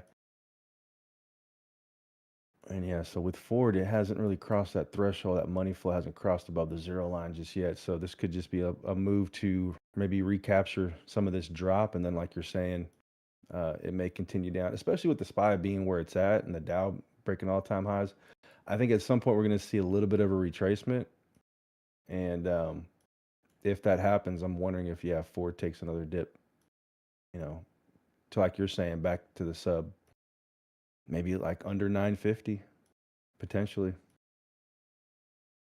It's funny because on Ford, I set my target low with you. I Yeah, remember we were putting the looking at it. CL, Yep. yep, at 965. And the damn thing, Trago, I was telling people I don't remember when. I said, man, that was some good charting. Fuck. 965 to the 1082, 1082. And I was late on the 965. I bought at 10 and then right up to 1082, man, and then flip, which was your point 0.5 between 12 and that bottom. And what it do? It flipped on a cat's ass and ripped. And now it's just short of 1198, which would be a nice area to break. Mm-hmm. And the whole thing, the joke behind it is that if this doesn't become a macro right wing up, then this thing's about to do another right ear down. And that freaks me out. But that'll be my buying opportunity where I double my amount on Ford. So I'm gonna play this. I'm gonna try to play this very cautiously, but Hell yeah. Good luck, man. yeah, thanks. Good morning, by the It's way. good morning. What's up? What's up? Chilling, literally. It's pretty chilly right now in Texas. Yeah, it is. Oh yeah. It's cold as shit here, dude. I'm tired of it. Bring me fucking 100-degree heat back. I don't give a fuck. Fuck this cold shit. Yep. Yeah, I agree. Okay, okay. Yep. It's -7 in Montreal. Take it Damn. easy. -7 Celsius? Yeah, bro, that's pretty cold actually. Add some wind to that, which we don't have today. Here at -10, -11. It's cold. It's cold. Yeah, I Damn, like 20 I like the degrees. cold weather, but not like that. Yeah, that's 20 degrees Fahrenheit up there. It is about 30 something here. I'm not mistaken. Let me check. Yep, 33 is the real feel here. So fuck this bullshit. I'm a summer baby, man. I need the damn heat. I need to sweat. You got to put on 10 fucking sweatshirts to sweat in this shit, dude. It's annoying. Yeah, what you need is a polyester t-shirt under a sweater, and you're Yep. gonna see how much you're gonna sweat, bro. I And have pants. Here man, I have pants. Here we call them what do we call them? Fuck, there's a track word for them. pants. Gay. Yeah, thermal. Gay? Dang. Yeah, thermal. I put the thermal under everything, and yeah, by the time I'm done, even in the cold, it's drenched, but it just doesn't hit the same, man. In the cold, it sucks. It's not the same, and I feel like it's worse on your body too, because the cold is really tough on your joints and your Oh ligaments yeah, and shit. Dude, this the is about more to be a short squeeze on the SPY too here. I I mean, that's why I'm pissed I can't roll this shit over because this is what happened to me when I was shorting over, in June when I tried to get cute and I lost a little bit over 1,000 on these positions that are the positions I was in because they ran this shit up into expiry. Dude, it was an extreme squeeze. yeah. you're in a wick on the 4 hour after a coil in a tail on a cat on the spy, which is a smaller cat behind a big cat. Think about it. Think about it very, very seriously. I swear, you're in a wick. So I believe you're in a short Yep. squeeze. And if you wick, maybe a short term short, man, because fuck. Yeah. I mean, you're double topping around all-time highs potentially. I mean, which yeah, running into resistance up by all-time highs should be expected. How many times have we done that though? Is the question. Yeah. Well, yeah. And that's why we didn't climb up, faster than we did, because on every climb there's a tail. On every tail there's a retracement. Every retracement becomes a body. Every body pitches another tail Yeah, until every time I it see doesn't. this thing breaking a new high, it rolls over. I mean, over and over and over again in a That's the bullish trend. Yeah, that's the beauty about this spy. That's what literally has been able for me to be charted since 346 on the spy. I remember, like, I mean, it's all documented, man. Cat after cat. Then we realized with Luke that one cat was pitching the tail, one would fail the tail, go lower, then pitch the tail, then it would go back to the. Then you did the yellow cat, and I was like, look, the yellow cat's gonna make a small one behind it. And then they failed. Boom, boom, back down, went all the way to 408. You guys nailed that bottom. I thought it was going to 401. Do you remember? Hmm. And then it was like, you know, it was just They all tagged history from there, man. they tagged me This getting that entry though. They tagged me up for like $350 in stop losses over a week. I remember I was like, I ain't giving up. You could tag me. It Yeah, was like $40 stop loss, $40 stop loss, $30 stop. It must have taken me probably at least 6 tries, 6 to 8 tries of getting in I where it remember stuck. you were pissed that week, man. Yeah, because I was just ready. I was ready for it to turn around, and I was watching it, just watching levels, watching fibs, and I got invalidated multiple times. But I knew being on that major support block that we were going to get, and it was a major ABC retest as well. So I knew that we were going to get a response, and it fucking played out perfectly, man. I think now the big question is, do they take us into the weekend breaking the highs, or they keep everybody in doubt tomorrow? We are Thursday today, yeah? Yeah, yes. I mean, to push up and to break highs, we got to what go up about one $8. 50. Yeah, so we got to go up about 1.5% from here. It's doable before the end of the week. 100%. Yeah, If you're in a wick, it's gonna do it today. I was just If I'm watching. wrong about the wick, sorry, yeah, go ahead. No, finish what you were saying. My bad. Then it's gonna be a right ear down back to 455. No, that's too much. It's not 455. I'm too macro. I'm on a 4 hour. Anyways, you get the point. It'll pull Retracement, back. slow shit down, Look at and the dollar. Oh my goodness, the dollar's falling off a cliff. Wow. What was I gonna say though? I nailed the dollar. Check it. Fucking A, I'm man. sorry. Sometimes I have to sound conceited. No, Here, no, look at that's good general. Look stuff, at man. general. I had no time to draw this. I literally just did this live. I nailed the DXY. Right ear down, right wing down. Sorry. That's amazing. Beautiful. And it's gonna stop. It's gonna stop because it's on the right wing down, right? It's imagine it goes though finally crazy to the 99 point. Yeah, that's Oh Lord. a double bottom at 99 would make a lot of sense. You got your 786 at 1011. I think that's where you're headed right now. Big bat behind that one. Big one. Luke knows that one. I know because he drew that one, not me. Big bat before that one. Here, I'll zoom out. Let me show. I Hopefully got this you. is it for the fucking dollar, man. Because you retested that point 0.5, and when I say that's it, I mean like for it to go ahead and make a new low, probably somewhere around 96 or something. What I was gonna say though about the Dow, I was just watching my boy Blockchain Backer, and he's talking about the Dow. He focuses a lot on the Dow more than anything else. But he just showed something really cool about the Dow. Once you break all-time highs in the Dow, that brings huge buyers into Bitcoin historically, like the last few times, Yeah. which is interesting. Yeah, he's saying like without the Dow taking out highs, Bitcoin has never went on a crazy run, really. So we have that box checked. I thought it was the whole stock market, but I guess I don't know. The Dow is kind of like a leading indicator right now for the other indexes, I think. So I think you're going to get that with the SPY and the Nasdaq as well.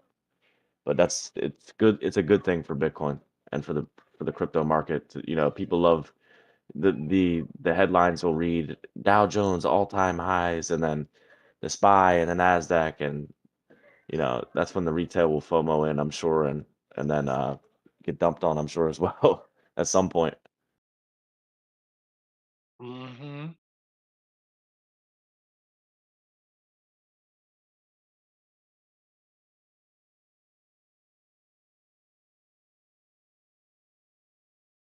I'm looking at the money flow for IMX, and that looks like it's about to cross under the zero line.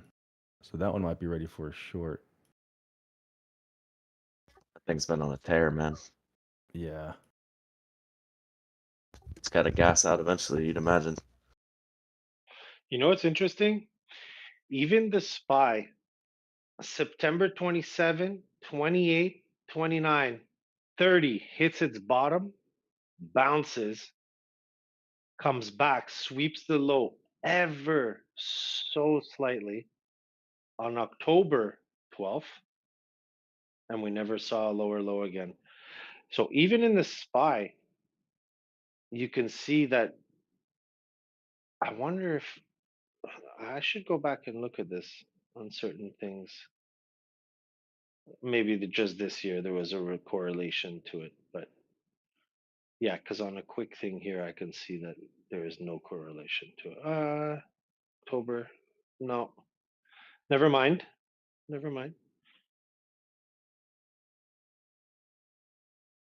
Bitcoin is still floating at resistance. Crazy.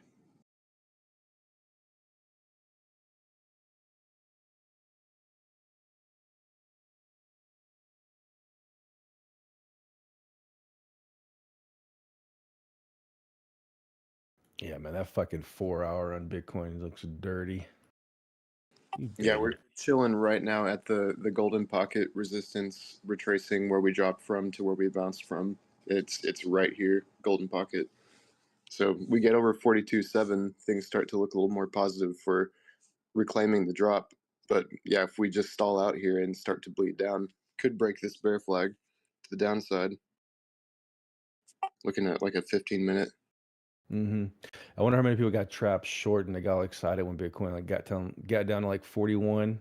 They're like, oh, let me get a short in there, and it fucking just bounced back up. Yeah, like, oh, we're on our way to break the bear flag. Let's get in our shorts. Let's go. Bam.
little bit. SPY's just consolidating now. Just chopping sideways on the 5 minute here.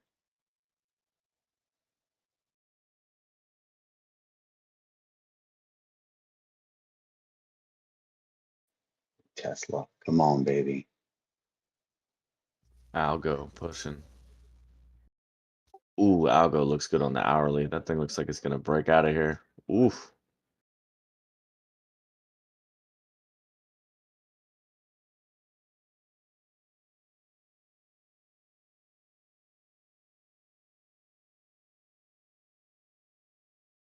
Fuck it, Rune. Just do it, dude. What are you waiting for?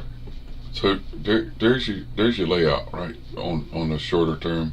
So your fibs at 41,575, 41,375 is the red line below it. Your upper resistance right now is 42,975. Your target would be 43,275 for upper resistance. Hell yeah, let's go.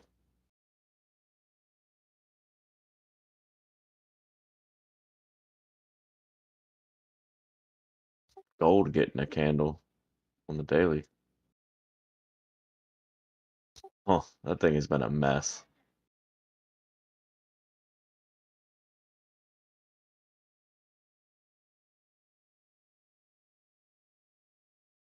So many phone calls and crap going on this morning.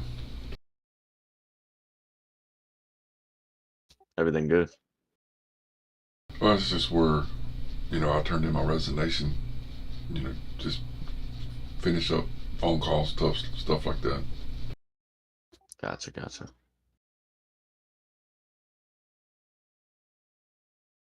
Permanent disability sucks. Yeah, I imagine, brother.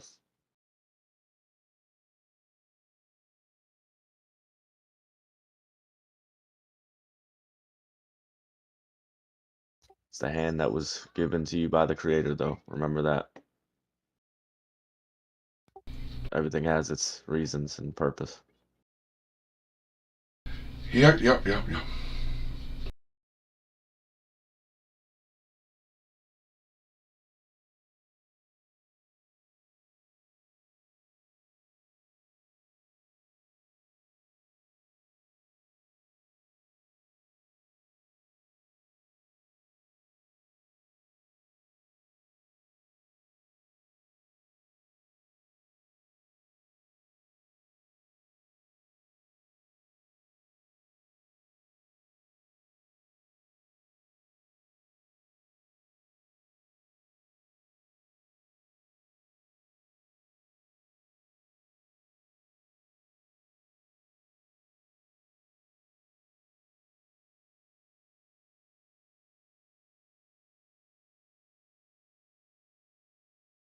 We got Mars and Neptune on the chart. Well, it's a downward pull of the moon.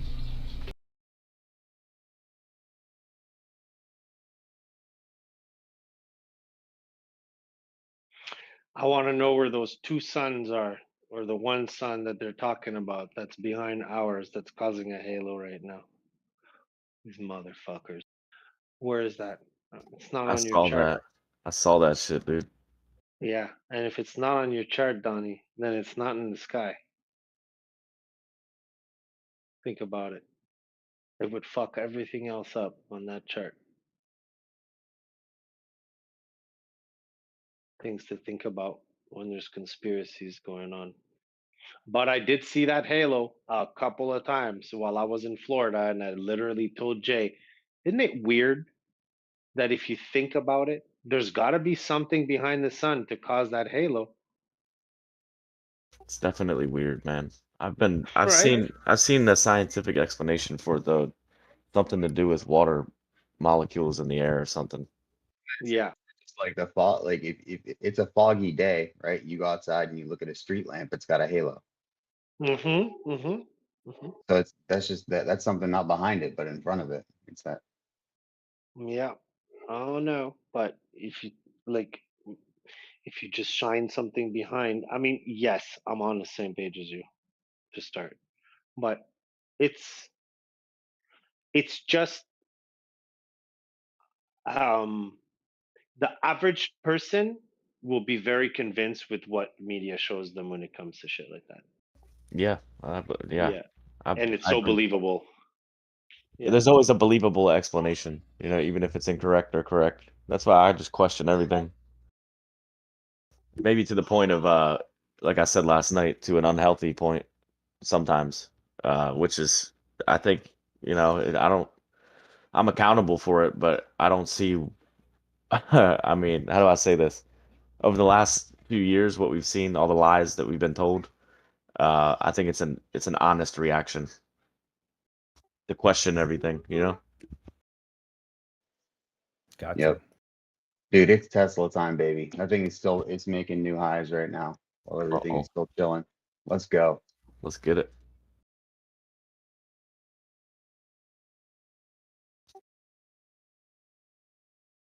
That candle on the NQ on the weekly. Gotta love it.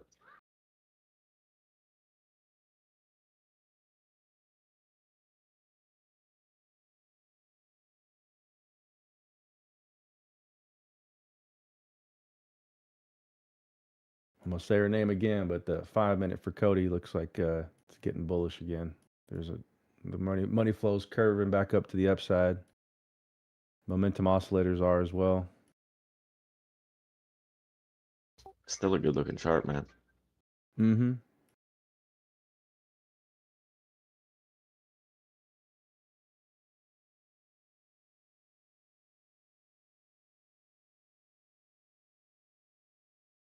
I think pulled you out in profit though, right? Yeah, unfortunately, it only got 50 or $5 out of the 70 I was currently in when it just flash crashed like that. Oh, that's still not bad though. You still made money, so still a Yeah, winning trade. I get yeah, it though. It's deflating, it hurt. yeah. annoying too. I was like, okay, this fucking thing's gonna go to 10 cents before the end of the week, and it still can. It's just that damn. Bitcoin was doing this when it was sinking. It would do these wicks to the upside to clear out short stops and then just dump. So that's what gives me confidence that we're still going up is these liquidation wicks are happening to the downside. So clearing out long positions to then move up higher. I Make sure agree. that people can't profit. I agree big time on that, bro.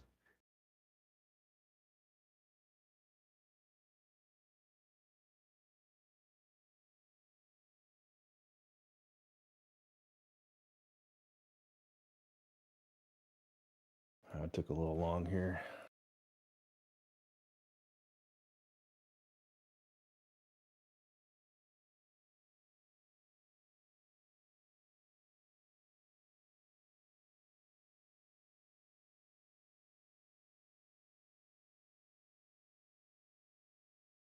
Oil had a nice candle today too. Still pushing up right now. The Russ has no quit. He broke through that fucking trend. Wow, that's impressive. Oh yeah, oil is pushing up, huh? Damn. It's been pushing up since what, yesterday? What's that? The Russ? Yeah. The US oil. Oh yeah. Oil, yes. Yeah, I've been using this wave trend. Um, I've kind of bastardized this wave trend. It's called a 3D wave trend, and I've just added the money flow to it through PineScript, and man, it kind of gives you like just double confluence or it gives you good confluence when you're looking at maybe getting in on something. For lower time frame entry, Yeah, right? yeah, for like a day trading scalper, not Nice. necessarily a swing. You can probably use it on swing trades for sure. It kind of gives you Right. the same idea. On the larger time frames, they'll probably have the same idea. Mm-hmm. Like I'm gonna post this oil chart on the 15 minute. I'm just using it in conjunction with this wave trend or this super trend. Kind of gives you an idea of, man, like you can get some good entries just using this.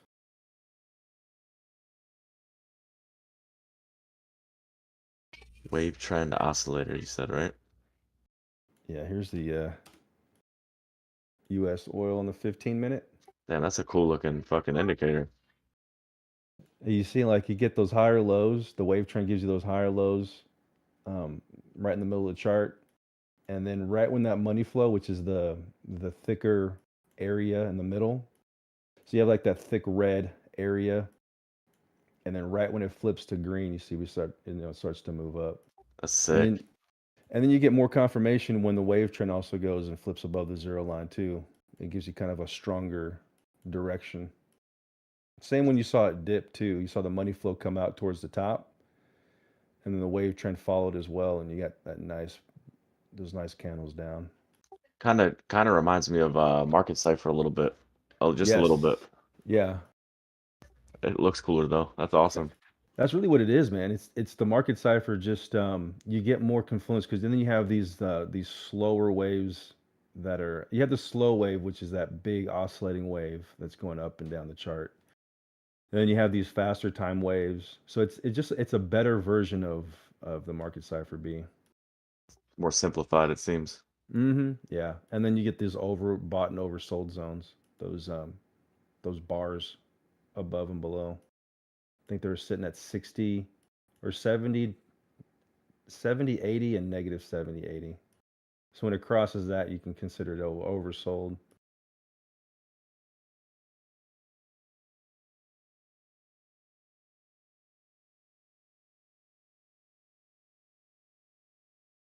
Hey, Crypto Keeper, I'll post I'll post a script in general for that this bastardized oscillator that I made. Hey, we get any movement in the market this morning?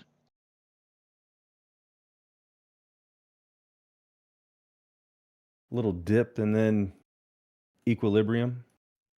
All right, I bought the dip on Gala, but I've been in this stupid meeting. I haven't had a chance to look at anything.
Here's a pretty good example on Bitcoin. You had the money flow um, on the 5 minute. The money flow was exiting.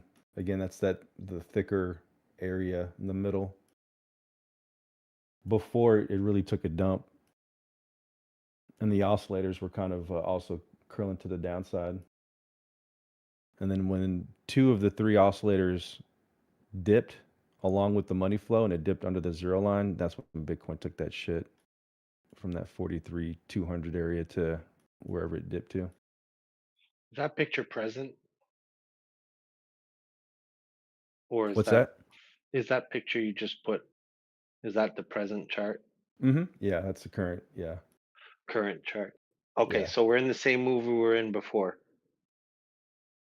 Well, what time frame is that? 5 minutes. 5 minute. Mm-hmm. Oh, is that dip from this morning, that wick down? Yes, sir. Okay, so we're in the same move as before, where we did the step one. We're doing an odd cat right now. We come down to do step two. If it's a mimicking of the last fractal, you're holding your no, yes. Wait, what did we do on the last one? It's eerily similar. Hold on, let me just check. Let me just check something. We came for we came for a lower low on the fractal before. So the chances we come for a slight lower low, then it's done. Then you can long the tail on that. If it Mm-hmm. does the same move as we did previous, which would make sense. It's close to what, meaning in time frame, it's pretty close to our last drop, right? Because that was only 3 days ago, I think, or 4 days ago. When was our last drop? December 10th or the 14th? Yeah. Just repeating the fractal. This drop this morning is your drop from December 4th. The drop from December 4th stayed above 38,785. The drop from today stayed above 41.5. So it's actually stair stepping up on the drop. That's what I think we should be looking at. So it is very possible that we are. Let me go on the 1 minute before I say. Yeah, okay. It's very, very possible we drop on the 1 minute shortly. Probably. I mean, if it's not an accelerated move, yeah, probably we're coming down to 41,380, 41.4, and then that's it. We're gonna go try to pitch the tail again. If it's a rapid move, then we're not falling here below. Let's see if it works with the 0.5 on the local move, 42,100. So we're going to set a line right there. Thank you for putting that picture because you just updated my chart. Let's go. So, yep. So 41.1, you want to stay above for an accelerated move, meaning Adam is done, Eve will form above the 0.5. Slow down move, we come sweep the low from this morning, and we still go back up to do an Eve. Fucked up move is we fail 41.5, it drops us. This is the kicker. All the way down to 38,785. Yep. Because now you're going to step down on that. And that's not going to be pretty. It's going to be, yeah, I'm just going, oh, here comes the drop. Yeah, it's looking like it. You're getting two of the three oscillators crossing the zero line along with that money flow. It's like you're saying, yeah, you can see that nice little spike down. Are you you're still doing liquidity zones or no? I haven't put it on the chart just because we've been pushing up more than anything. So it's like we haven't been in a range for the most part. Like when we were sitting at that 26K range and not really doing too much, it Yeah. was like, okay, what those minute moves were taking out those high leverage positions. Where it's like here, it's like, man, we're just been staircasing up. So it's like we're stair stepping up. So you're just taking out little chunks of the short, those shorters. But I mean, we've been seeing these fucking liquidation events where they're taking out, they're dropping Bitcoin's dropping 5%, 10% just to take out those high leverage or even low leverage. I consider 10x low, right? That's a low fucking. Yeah. On Bitcoin, yeah. You would think, Look, man. but if we had a range right now of 41.5 to the top of the right ear, 43,497 on this cat, then we should have a concentration of shorts sitting, a high concentration of shorts sitting at around 43.5, meaning high leverage shorts sitting at about 43.5. They wick it further, takes instantly out the 100, the 50x, and it takes you to the macro cat right ear, which is 44,525. At this point, they just took out a good amount of shorts, and then they take the tail down. That would be a fantastic move for them. So I don't know if it's just an indicator. I remember, I think it was just an indicator to put on the chart. I'd be curious right now from that range. Do you still have that indicator? I do. Lux Algo. They. It's funny because they just came out with theirs like probably like a month and a half ago. So Okay. if you type in Lux Algo, what is it called here?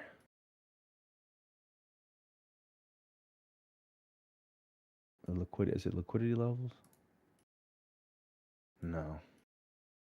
Cody's Liquidity ripping. swings.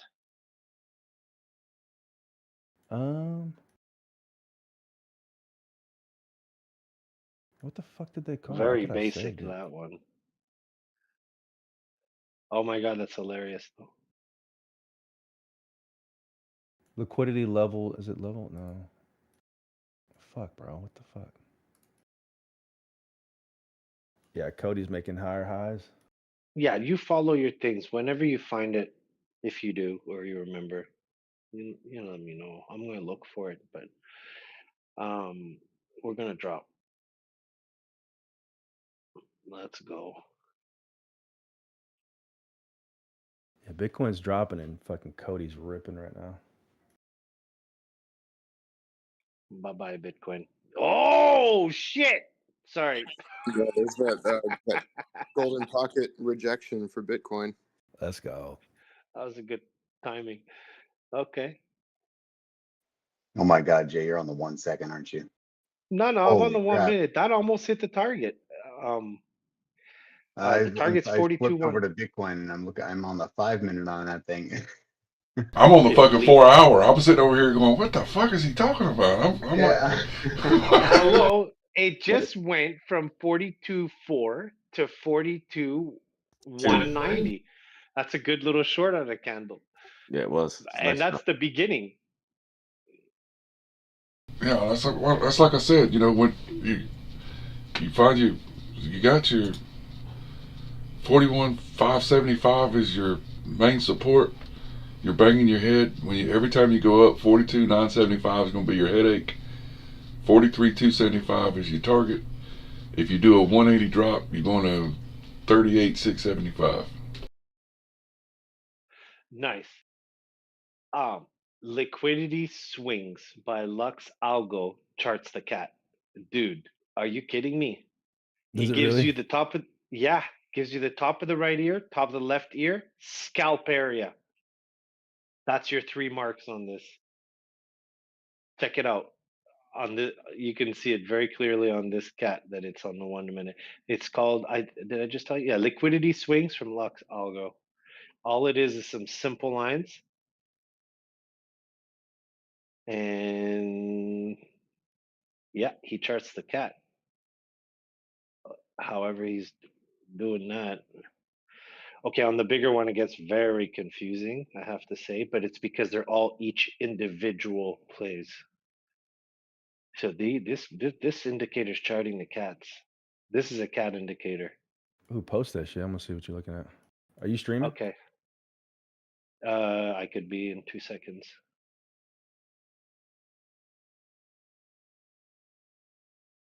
I like you have like the asterisks to turbo, so like your name pops up at the top of the screen.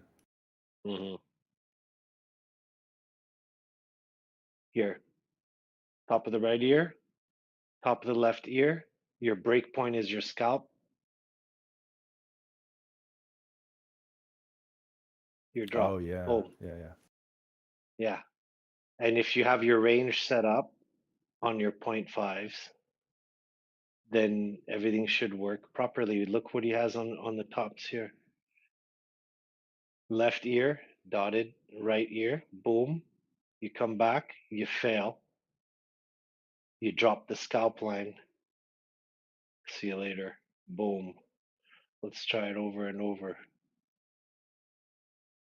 Here's your other cat. Top of the left. Scalp is a whole other move. He's got it here. Top of the right.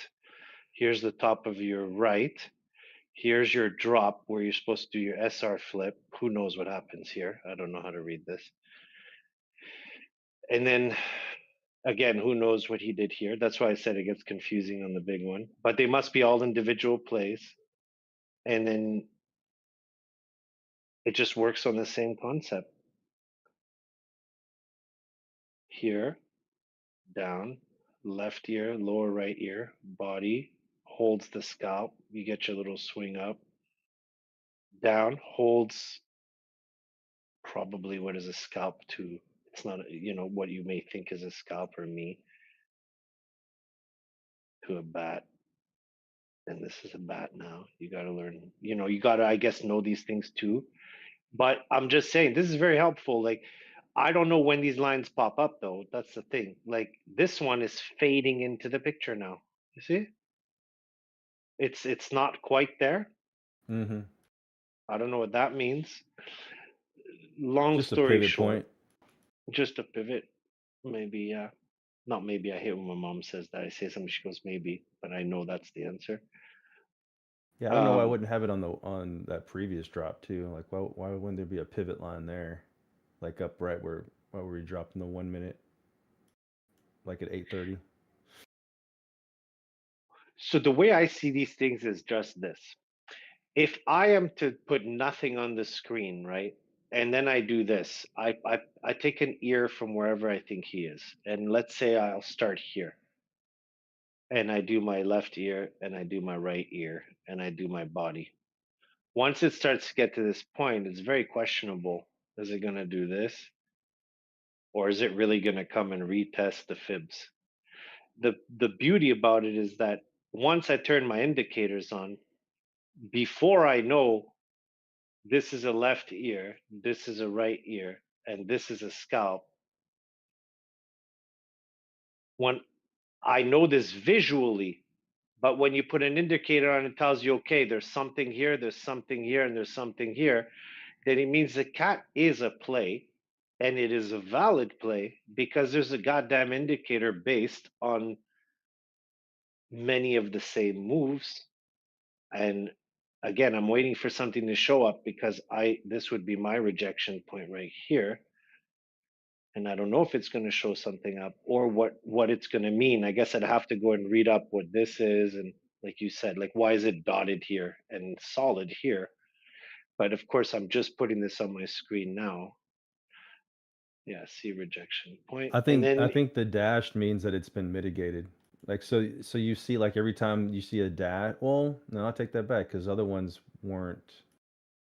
It's almost like when you see price action touch that line, it becomes a dash line. But there oh, are I some. know what it is. It's a break of local highs. It's a Yeah, break there of are. local highs because it does it on the inverted. Yeah. Look.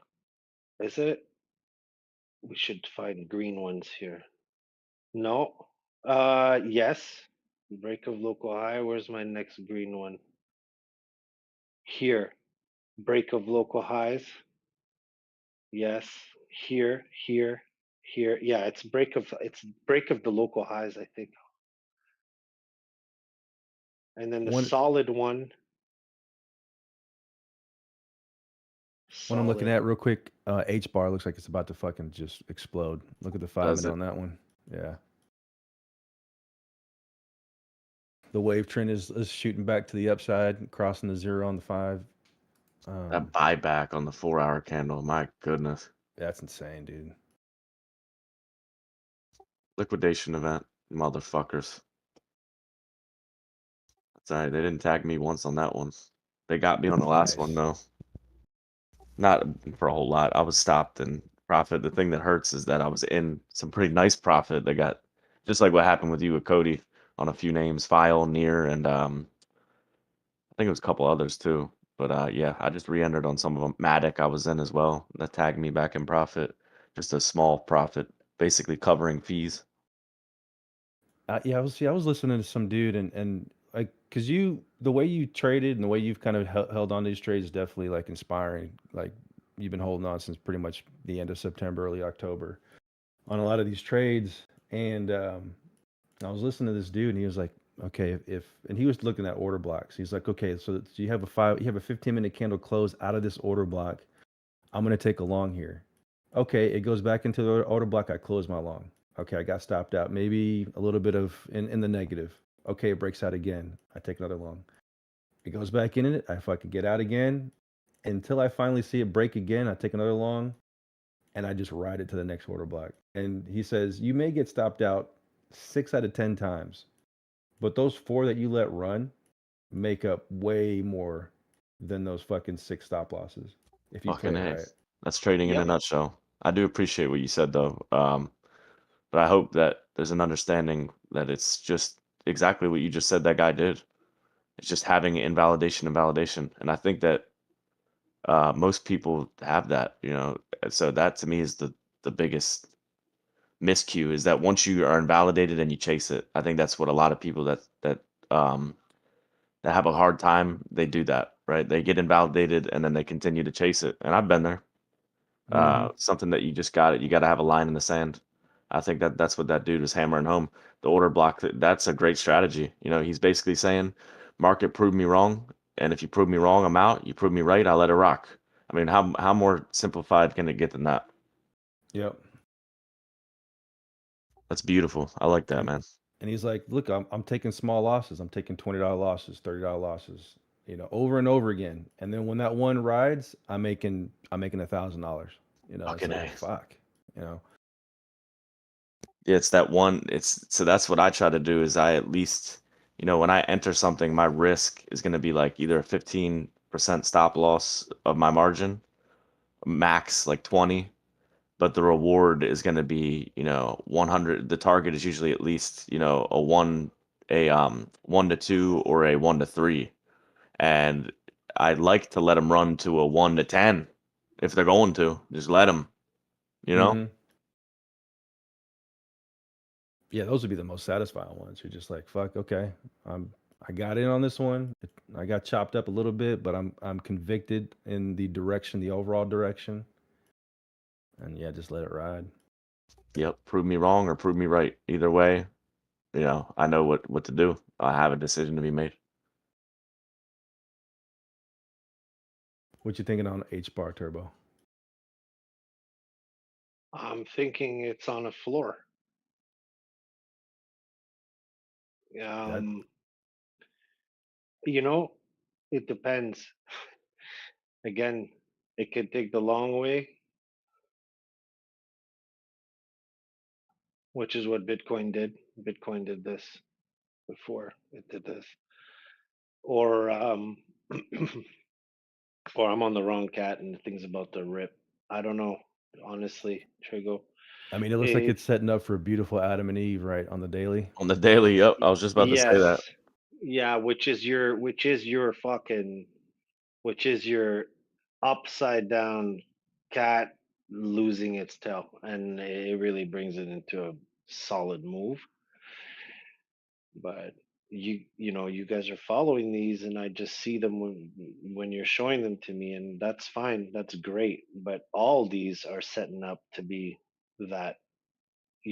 Depends how big you go and see it. Like if this is it, then holy shit, this thing's about to really get its bull run. I just don't know. I really don't know. I don't see enough history on shit like this to Yeah. show me another full fractal of this, like over here. You can. The H bar has a lot of history. So if you go Oh to like yeah? the H bar USD chart, yeah, because the perpetuals are fairly new. If you take a look at take like the dot P off and maybe look at Binance or crypto, look at the crypto one, that fourth one down. Oh shit.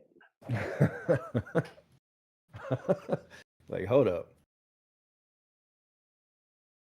Oh yeah. Oh, this thing's gonna rip. This thing's gonna rip. It really is. It Look, looks good. it's here. That's what I was looking for down here. That Perfect. W. So I know this is exactly the what you're whole looking at. body. Yeah, look, it's right here. Boom. This is it. This is it. And then this. So you're starting from here. This is this. This here is this here. This whole part here is this here. This is what you're about to do. I don't know the scale of it. It could come up. I could do this in the same fractal. All I'm saying is yes, you are definitely on a look. This is a breakthrough. I'm telling you on the charts, and I know this is like me saying 2.5 years ago. I believe in cats. I've never seen this, and now that some are taking off, I'm realizing that it's it's a dead cat. It's literally a cat that croaked on its back.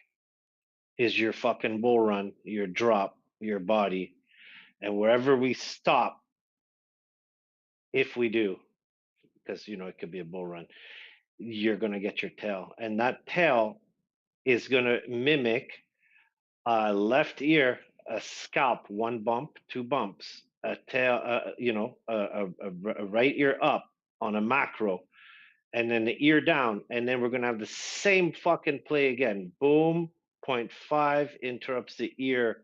We absolutely, wasted time going down, and then we go up anyways. Or the whole world goes to shit. Because I mean, everything's gonna dump if this shit does that, right? It's not gonna do it alone because so many charts are on this move here. Mm-hmm. So, you know, it's so hard to tell, but look how much of a bull run we've done already.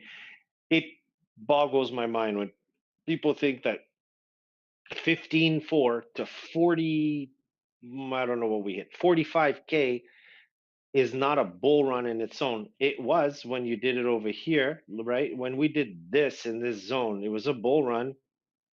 And then we came back down. There was just the money and the volume was very different.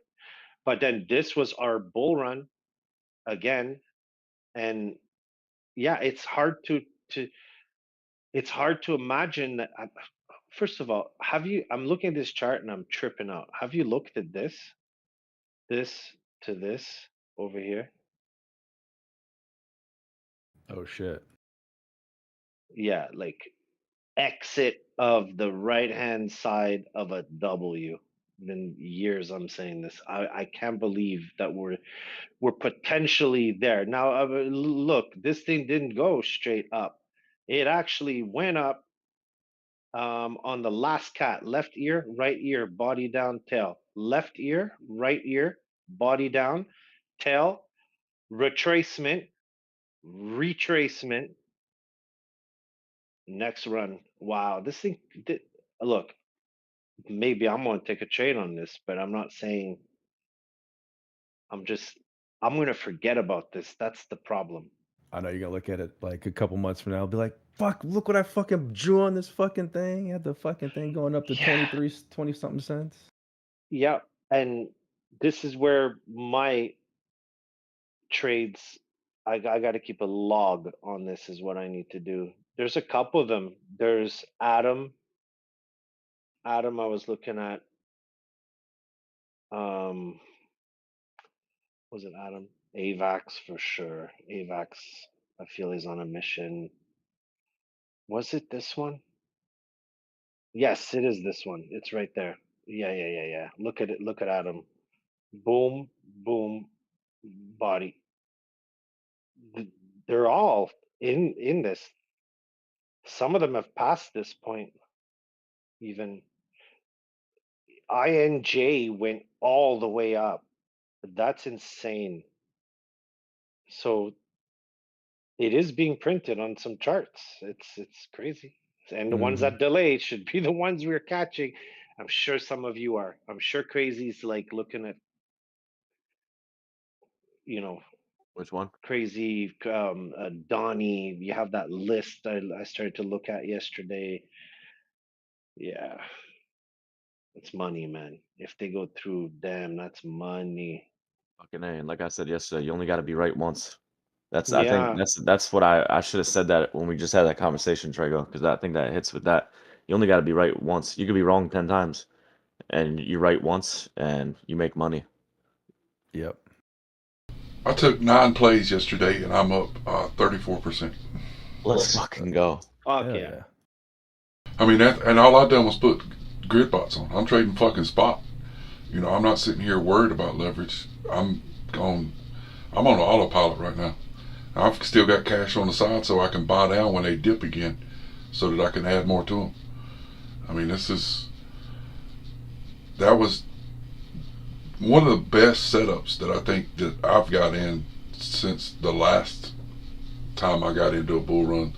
But that setup yesterday, the way we done the homework and went and looked at all those coins, I mean, so the list, I've got my list right.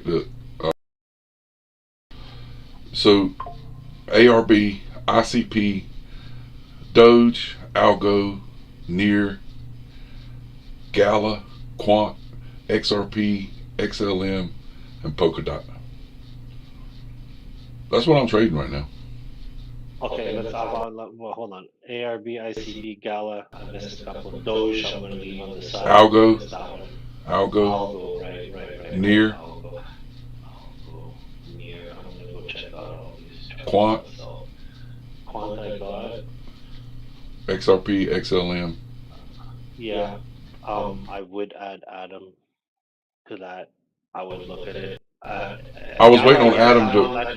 I was waiting on Adam to do us to settle down before I put a bot on it.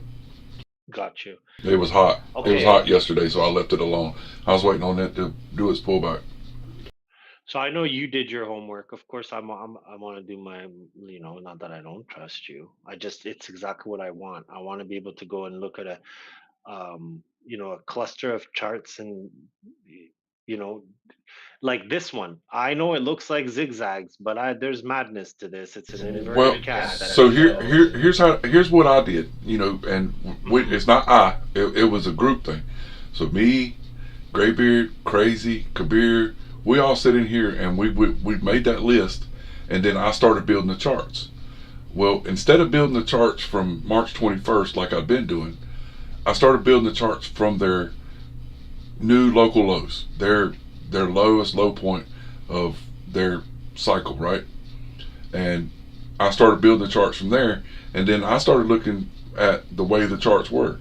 Some of these coins have only made it, they ain't even made it to the 0.25 in the vertical timing yet.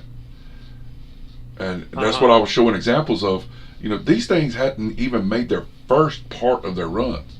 Some of them have made it past the vertical timing, but all they done was consolidated the whole time on the floor. If you look at Doge or um, what was the other one that was a long time runner? XLM is just straight across the floor. It's had one pop that went up that really got any kind of attention, right?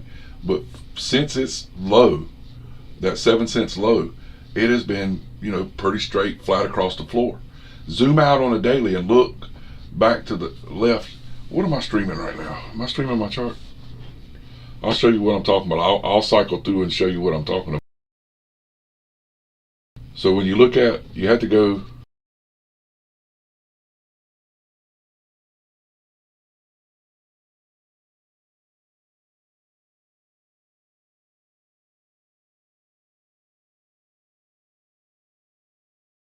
Uh-oh, wrong thing. But see, if you look at Bitcoin there, from its all-time low, Bitcoin hadn't even made it to the 382 yet, right? Bitcoin. Let me go. Are you All on right. your chart? You want Yeah, me to go I'm look at your streaming right chart? now. Yeah. Oh, okay. Let me go look. Hold on one second. Okay. Yes, sir. So Bitcoin and ETH hadn't even made it to the 382 yet. But if you go look at XRP from its low has already made it to the 0.5. It's already made its first hump, getting ready to make its second hump, right? Hmm. XLM ain't even got started. It just now crossed the 0.25. It's behind Bitcoin and ETH as far as timing goes, but XRP is 148 days ahead of Bitcoin. See, ADA, Cardano hadn't even made it to the 0.25 yet, but it's already made its boom. But if you look back to the left and you look at the resistance right there, I mean, 77 cents is your first. And if you go up here to where all these other touches are, you're looking at $1. So you're looking at another 40 cents a run left in ADA. How much resistance? How far will it get? Will it come back to the 50 cents after this bump right here, and then go up again? That's what I was looking at. Algo. Why did I get an algo? That's why I got an algo. I started the bot on algo yesterday down here. So if I let this bot run to 67 cents, that's a triple up. Plus I'm running it in GridBot. So you double that triple up because I'm taking plays that nobody else is taking. That's how I went through the chart yesterday or 2 days ago. Look at API 3. Look at the play that API 3 can do. $1.70 to $4. So this was Adam. I looked at Adam, Adam looks juicy, right? But see, it's out here at the 0.5, but it's done all this right here. It has never went up here. You look back to the left, it's never been up here to that $20 range yet. But I wanted to see it cool back off from the hot run that it had yesterday. And then I'll put a bot on Adam and let it work its way up here. Yeah, Adam's got 2 targets that'll probably be very specific, and I see them on your screen. I'm following them on my screen. That 20 and that 25. Well, you have the first inverted cat, which will probably Down go here, to your $15, exactly, 15 to 17. $15. Yeah. Yes, sir. And Yeah. then once you flip that, you got your macro one, which is 20 to 25. y- yeah, yeah, yeah. Okay, yeah. But So see, we're I on the mean, same page most with of these that. things are making it to the 0.25, up here on their ultimate runs. I mean, you go look at the ones that's made their runs. Look what Solana did. Look what, I mean, where's it at? Did I build it on this over here? Yeah, see? Solana did it, right? Solana did it. Solana come up here, hit the target, right? This is what I was showing you. This is, you look back to the left, right? Those are your target points, your previous resistance. They were previous supports. Now they're going to be resistance. So Solana's going to come up here and get smoked, come back down, sit down, and then go again. That's the stuff I was looking for. That's why I'm looking for stuff that's down here in the chart. You want to find stuff that you build that's down here, not up here. Don't buy the tops, buy the fucking bottoms. I mean, you may have to wait on There's it. lots of room for Yeah. this to do that. There's tons of these coins that are ready to go. Look at Rose. Rose, oh, Rose killed me once. Look at Rose. Look how much room Rose has got to go. I mean, it's there.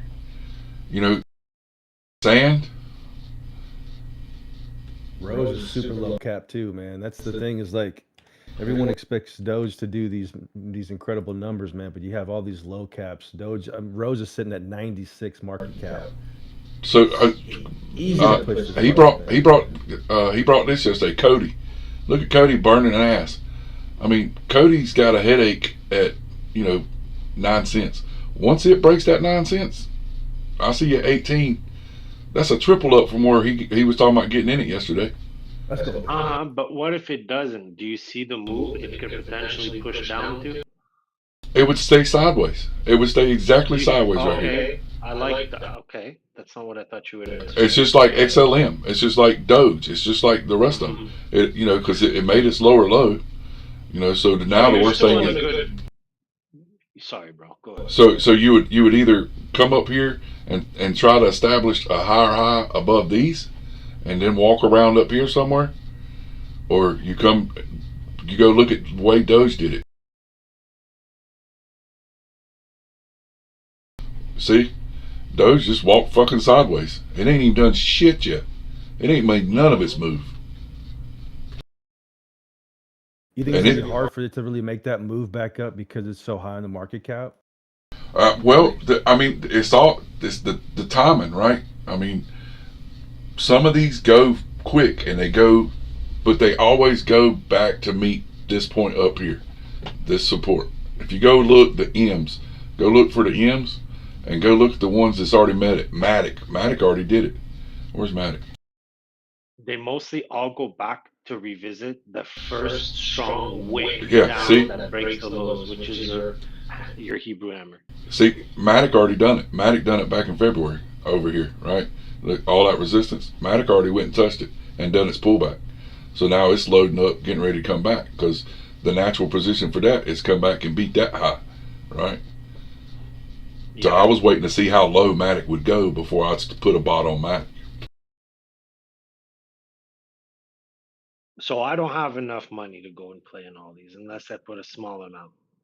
Well, I mean, if you were doing, I don't know what you call small money. So, like, what I do is I take, a minimum of $500, and I give myself 10% below, 10% above. That way, I got a 20% grid coverage, and that's pretty. That's not low risk. That's a medium risk bot. Um, if it falls out of the bottom of the range, I got one or two choices: wait on it to make a bottom and buy it down, and redo the grids, and let it keep eating, or I could just let it turn the bot off, hold the coins until it goes back. But my situation right now, with the way everything's trying to load up and get off the floor, I'm going to go, a little bit riskier than what I normally do, because normally I do 5% above the current price and 25 below. That way I'm covered. I don't have to worry about the bot, right?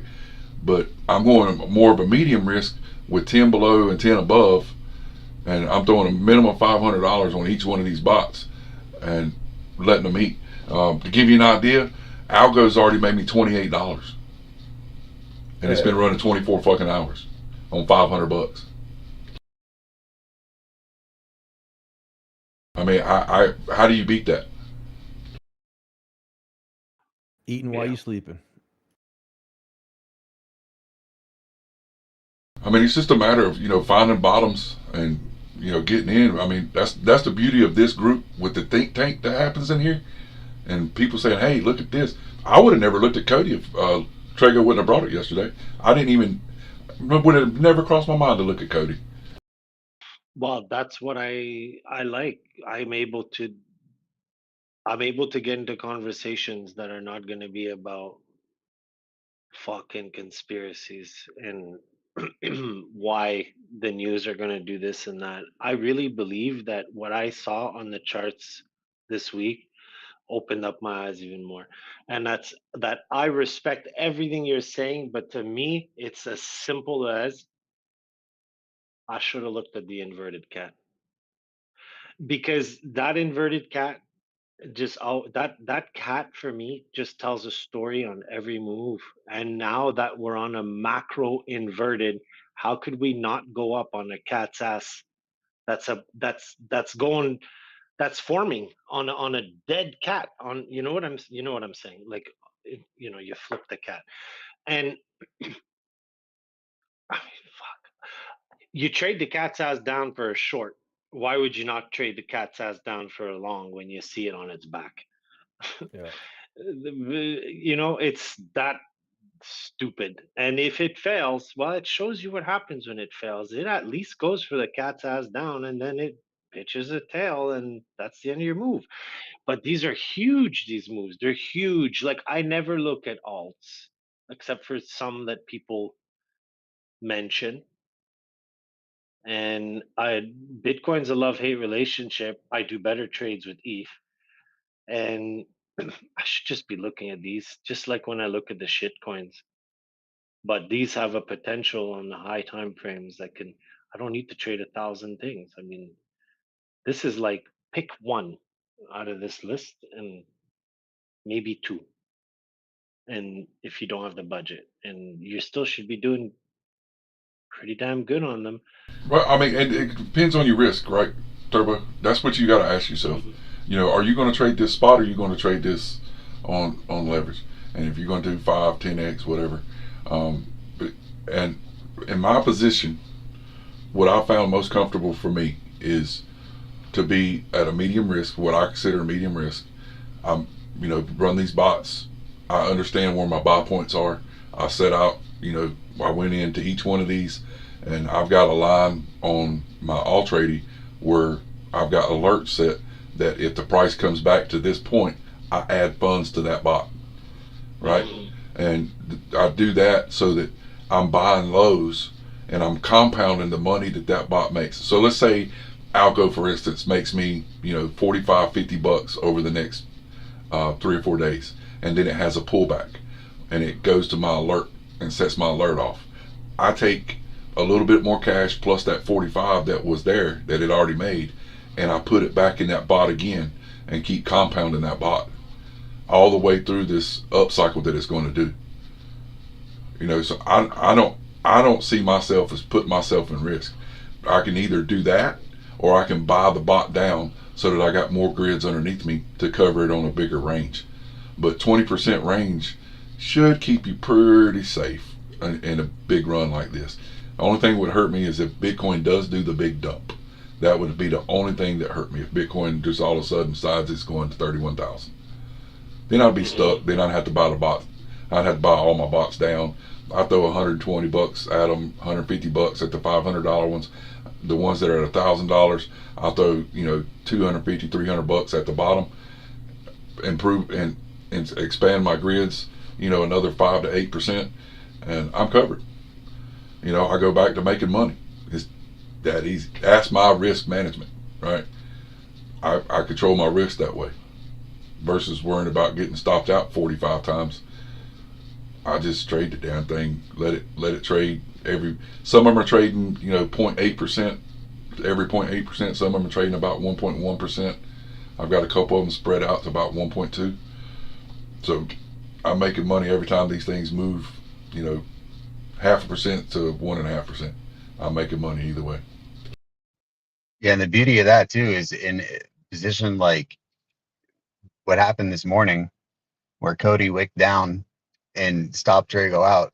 Like, not only did that not hurt you, that actually helped you. Yeah, because I bought more, and then on the bounce up, Yeah. I'm selling. I had, Right. Since I got up this morning, I had I reset it. How many am I up to now? I'm up to 32 Kraken Pro notifications since I told y'all this morning. I had 149 last night. I mean, these things are trading hard. These alts are moving, bouncing up and down.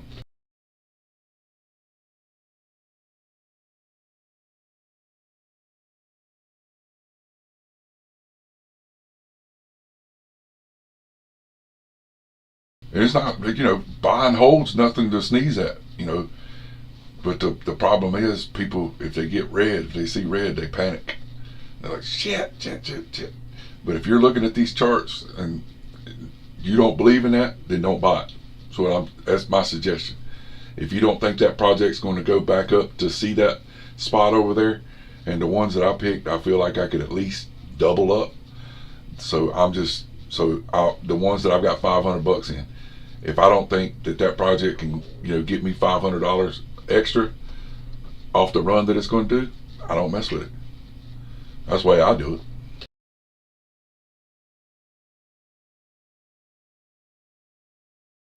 It makes sense.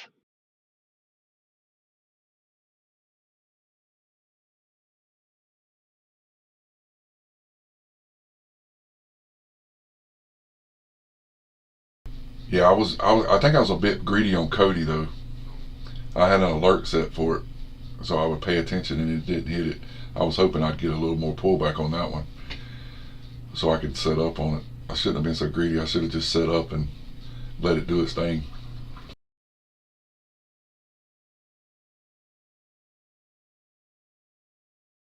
I mean, it does enough moving sideways that it at least, even if it was going sideways, it would make a little bit of money. If it could do 0.75% to 1.5% a day, that wouldn't be nothing to sneeze at. Hell yeah.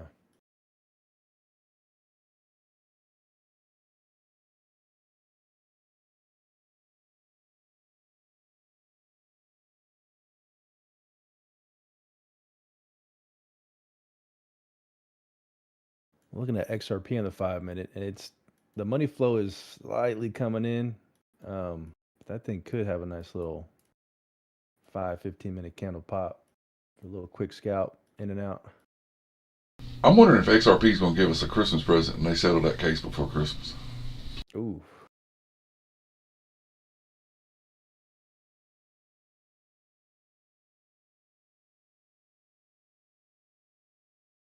What is there left to settle? I thought that they had already settled on that case. The case itself is done. Now is what's your penalty going to be for the other side of it? And they went after him for an absurd amount of money, so they're in the court system trying to figure that out. It has nothing to do. I mean, figure what out? Like, if they weren't guilty on that, or they couldn't prosecute them on that, then there's nothing to do, right? I mean, and I think that's the whole. I don't understand. That's the whole side of it. Where why are you trying to penalize them for? It was something to do with where they gave XRP or something to somebody, and there's a penalty for the way it was gifted or something. And there's, they try to $700 billion fine or some stupid shit. I mean, it's in court. They've met with the judge a few times. So once that settles, that's the last of it. That's the end of it. And Okay. So this is something separate than the what they had already settled, I guess. right. It's not a This is going after Brad and that other dude individually that are the main people with Ripple. I heard that one settled too, though. That one was dismissed. No, Yeah, it was.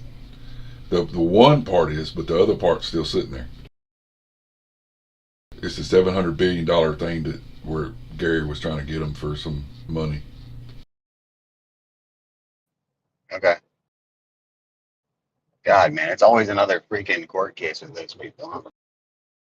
Yeah, Gary loves to waste money with taxpayer dollars with losing cases.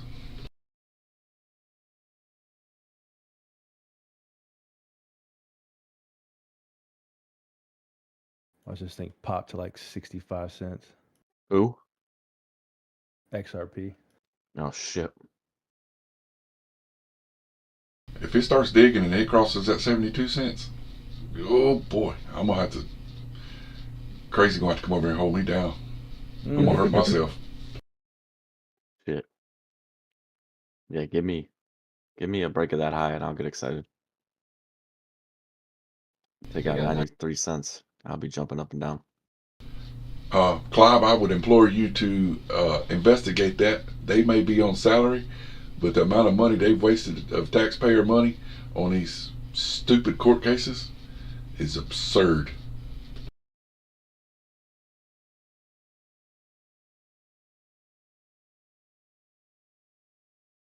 Yeah, it's almost like they should have spent that money on hiring people that could get the job done faster.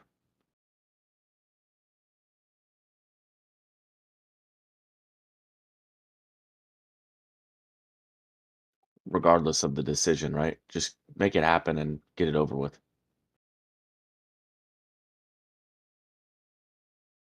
The SEC has not hired 500 new people. The CFTC did. The SEC didn't. The SEC is, we don't have enough people, the manpower to do this. CFTC went to Congress, said, this is what I need. And so they started hiring.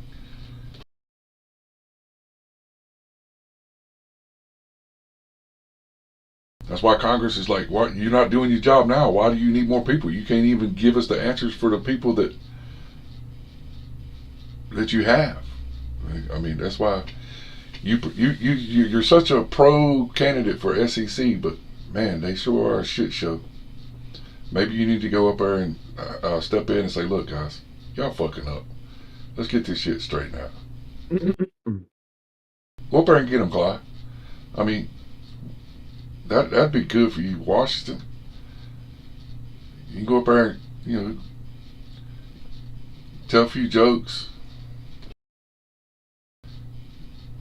kick a couple people.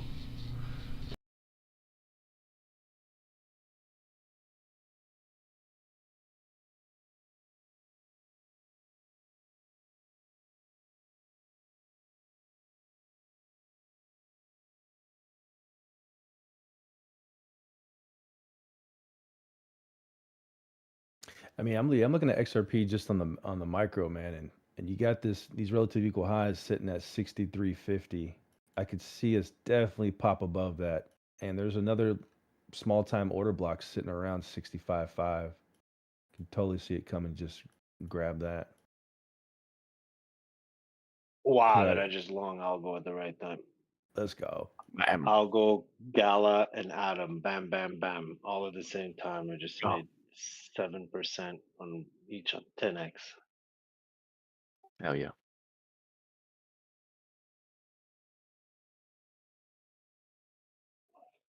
Bam, bam, bam. Just from the list I'm looking at. But I can't hold them. I just take my profits. I try to build the account. It's the dumbest thing. But I want to hold them. I just need a separate account. You know what I might start doing? I might start scalping on Femex because the account is, oh, I could do that right now because I'm not. And then just hold on Mexi. That's one thing I wish ZoomX had was spot. It's all perpetuals.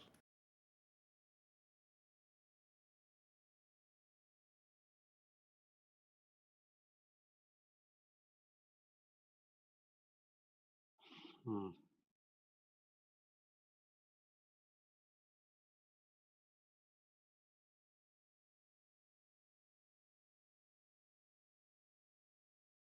I think it's perpetuals. Why is it telling me to connect a wallet? What the fuck does that mean?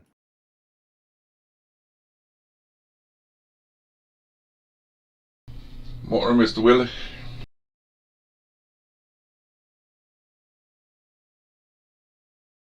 That near daily inverted cat is one of the clearest cats I've ever seen on a chart. I don't know what that thing's gonna do. She's so purty. She's so clear, bro. Like it's unreal because the TA behind it is clear. Left ear, two bumps in the middle, positive cat. Right ear up, back down, flips the left ear right into an SR flip. Does the try? It's starting to do the body down to the cat. I mean, the scalp line on this thing sits at 5.25. Then it tries a tail, then it fails, then it crosses 613, and then my lord, that's what you want to be in.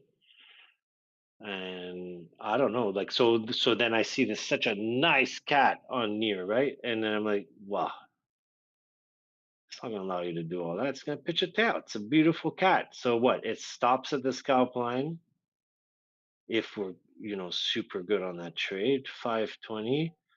And then what? It pitches the tail to the right ear. That brings it right back to $1.12. That, and I see that move on the left of the chart. The question is well, there's no question. There is that point where it does not pitch the tail anymore, and it goes ape shit on the chart. So who cares? I mean, anywhere in this range really anywhere that you're buying between where you're at and $1.25 on near, you're gonna catch a hell of a rip to the upside once that shenanigans is done. If it's not done already, it's amazing. It's amazing. So what turn of events makes us go and pitch a tail on pretty much everything and say, mm-mm, we're not at the halving yet? Let's say this was just the first bump. We're going back down. Then we're going for the halving, the climb. That's the problem. But with no risk, there's no reward. So therefore, stop losses could get hit. And that's just a chance you have to take. By the way, I'm just feeding logic into my head and I'm voicing it out loud. But it's really that simple. How much are you willing to lose on a trade to make a substantial amount more? And I guess for me, the most direct answer would be $50. With what I would put into it, I wouldn't be ready to lose more than $50 per trade. And I guess that's okay for a start. If that $50 nets you 500 eventually, hell yeah, it was worth Yeah. it. Unless you get Well, stopped out. How many times would it take? Would you need to get like stopped out 10 times, right? So you yeah. had to be wrong 10 out of 10 times with that $50 until you finally get that like 10% move. What would the leverage be to make 500 Uh, on a 10% move, let's say? I don't know. That's too Is that much just math for me to 10x? do. Is it it can't be 10x. If you take 15, you want to make 500, you're 10xing.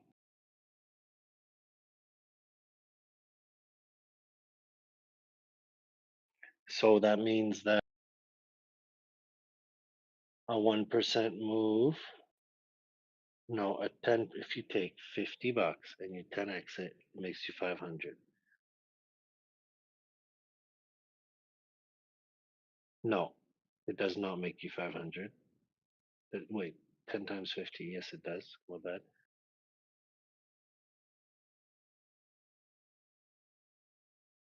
Boy, the math is bad. And I'm actually pretty good in math. It's just it needs to wind up, you know? Yeah.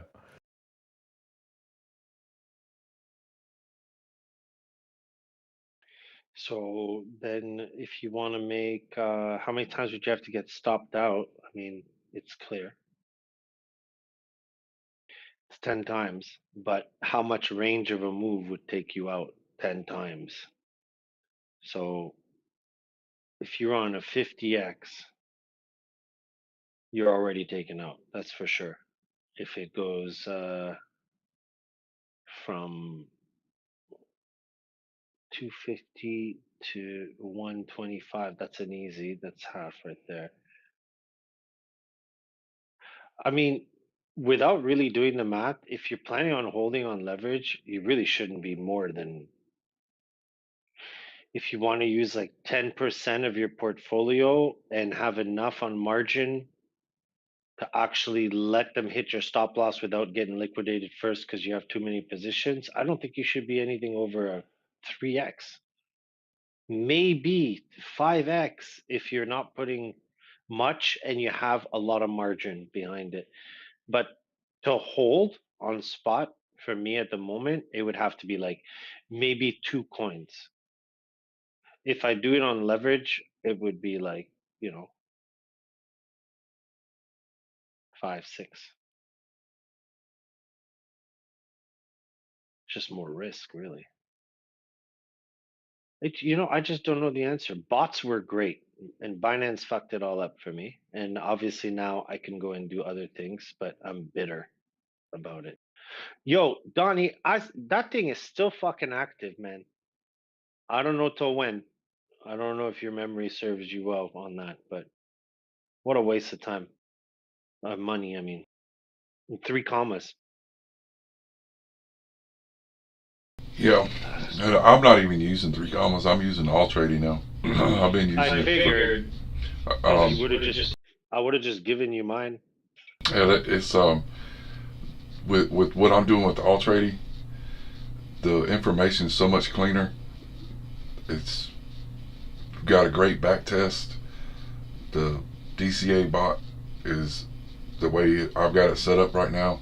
I'm at like 140 trades with a 100% win rate over 54 days. I've got it set up really conservative. And it's doing pretty good. I can't complain. It's just the everything over on all trades. What I loved about 3 commas, but better. The information that you need.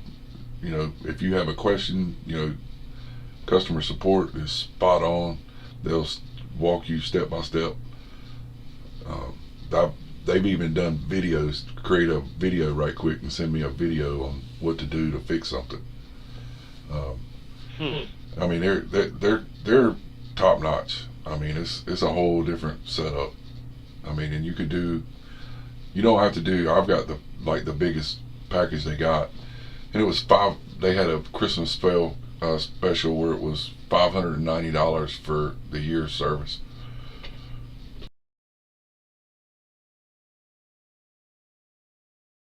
Okay. Well, that's not bad.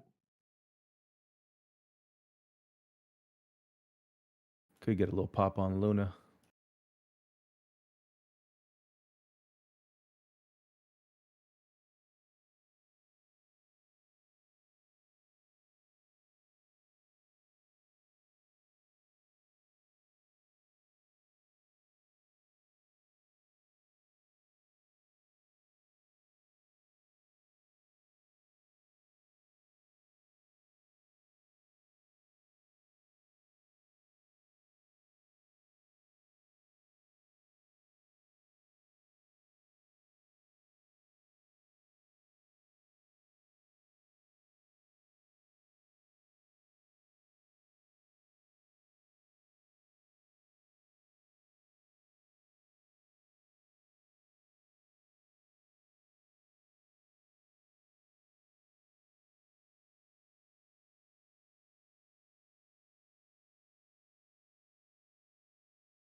A nice little 5-minute candle on Luna.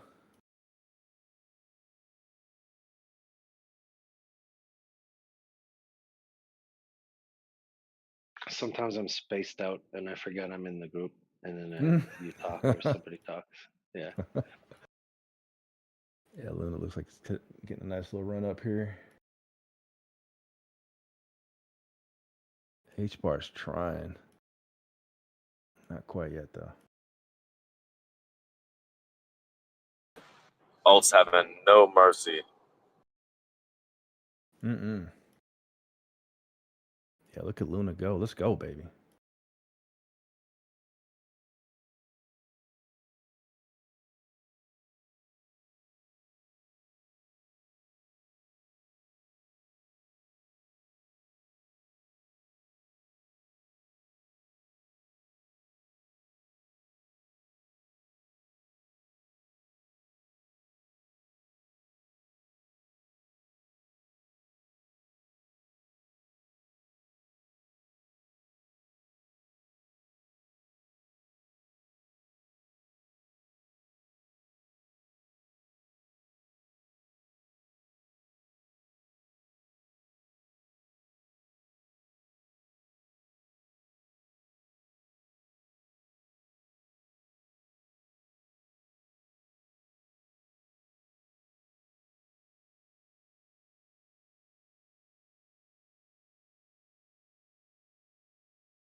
Post in general what I saw on the Luna 5-minute chart.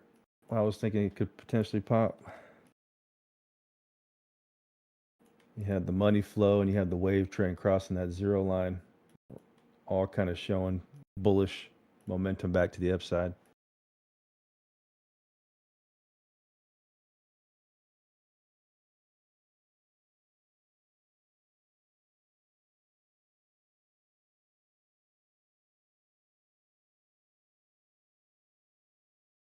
Send you a DM.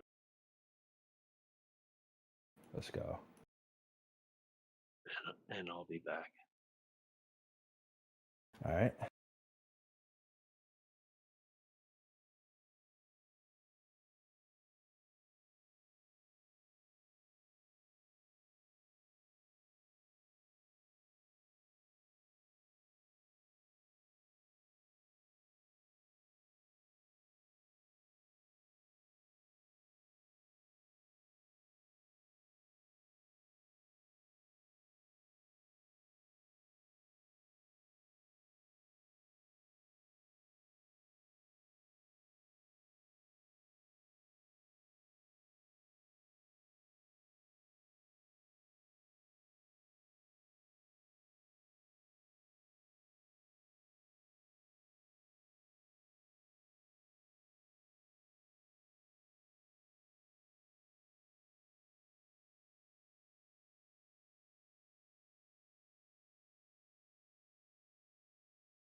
HR ripping, Luna ripping, XRP pushing. Is everything pushing right now?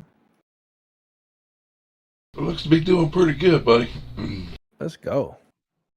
A little pullback on some of these things.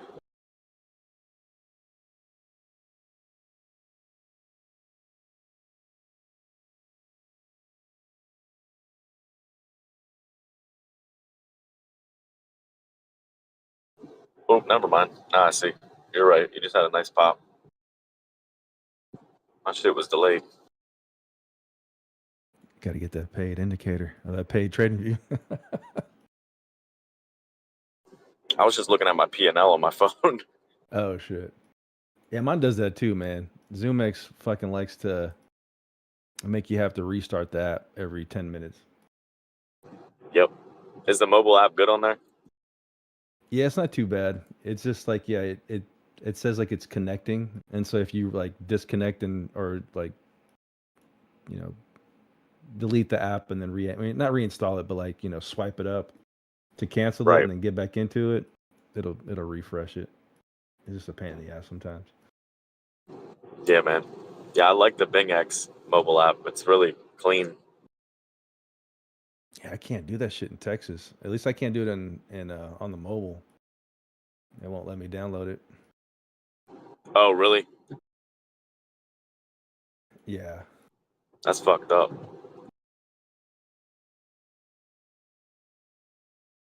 But they let you do ZoomX in Texas, right? Yeah, it's weird. Yeah, I don't get it. Yeah, that is weird.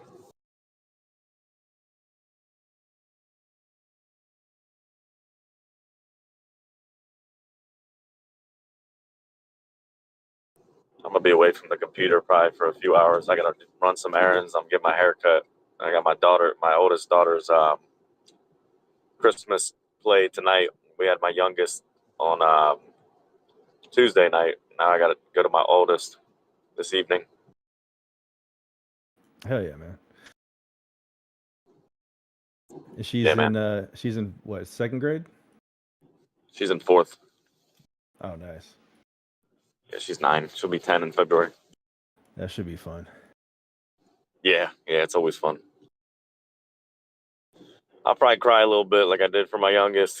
They got them dressed up as angels, man. So that's something to see when it's your baby, you know? Oh yeah, that's cool, man. Yeah, it's pretty funny. They do little dances and a little Christmas play. It's entertaining.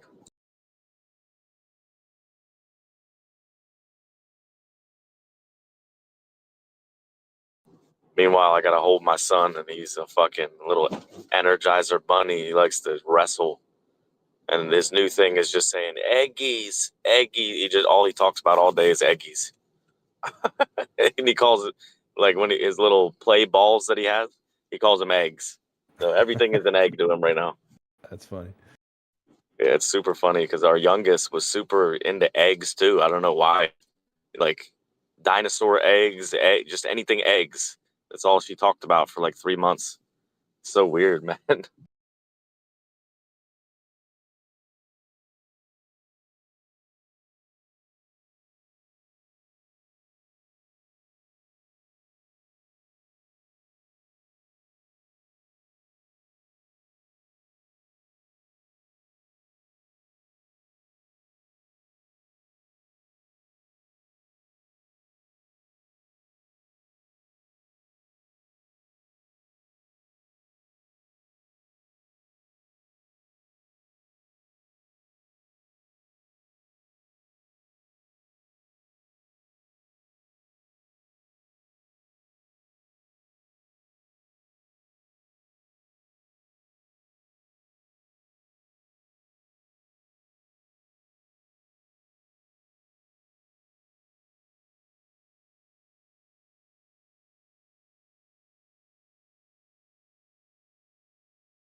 What's for lunch today? Who's buying?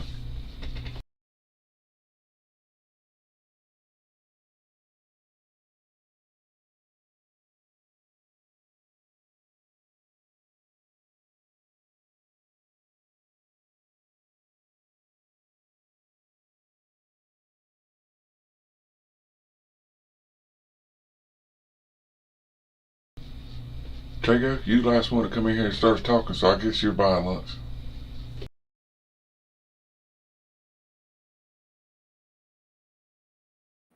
Yeah, we're gonna do CC's Pizza. I'm buying. Oh, you can You eat. said steak and lobster? Bet. If you can find it at CC's, man, have at it. I'll get you in. I heard steak, lobster, filet mignon, lobster, and if you want 2 lobster tails, that's what I heard. Same.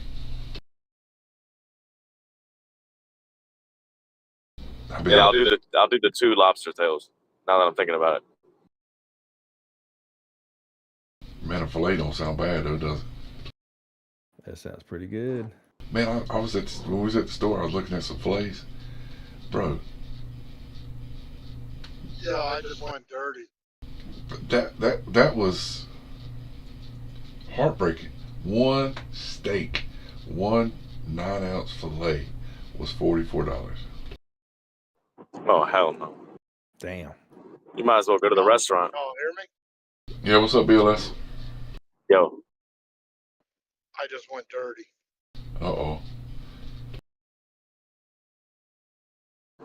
You just went.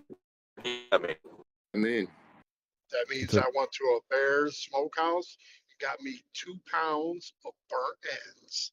Oh Lord. Damn. that's some goodness. Sounds ridiculous, man. I'm gonna sit here reading up. I'm trying to make the YouTube channel a little fancier. Serrano put up some tips and stuff, so I'm over here tinkering with some stuff where we'll have tickers running. We'll have not just a damn trading view window, right? We'll have some real cool shit going. Hell yeah. We'll have tickers and all sorts of pop-ups, and people when people subscribe, when comments pop up and stuff like that. We'll have all that stuff going. I was trying to figure all of this crap out. I guess it'd be easy. That's sick. It'd be easy if you was a kid and doing it, been used to doing this stuff, but trying to walk your way through it as a newbie is tough. It's a lot. You can download this, open this, make this, add this, but change this. I believe it, man. I just want a bologna cheese sandwich, that's all. Bologna and cheese. I want Taco Bell. Fuck the bullshit. My old lady wants Chick-fil-A. I'm telling her no fried food. Taco Bell's gas. You crazy. Man, it's gas, all right. Fucking A. Musical meat. Yo, crazy. Crazy, I did good yesterday and now I'm going to ruin it. Huh? Donnie. Yeah, it turns into gas, that's for sure. We call it taco smell. I ate healthier yesterday, and now today I'm going to pick out like a fat kid at a buffet. Burn ends that ain't gonna be too bad though. Barbecue. I had barbecue yesterday too, man. It's off the chain.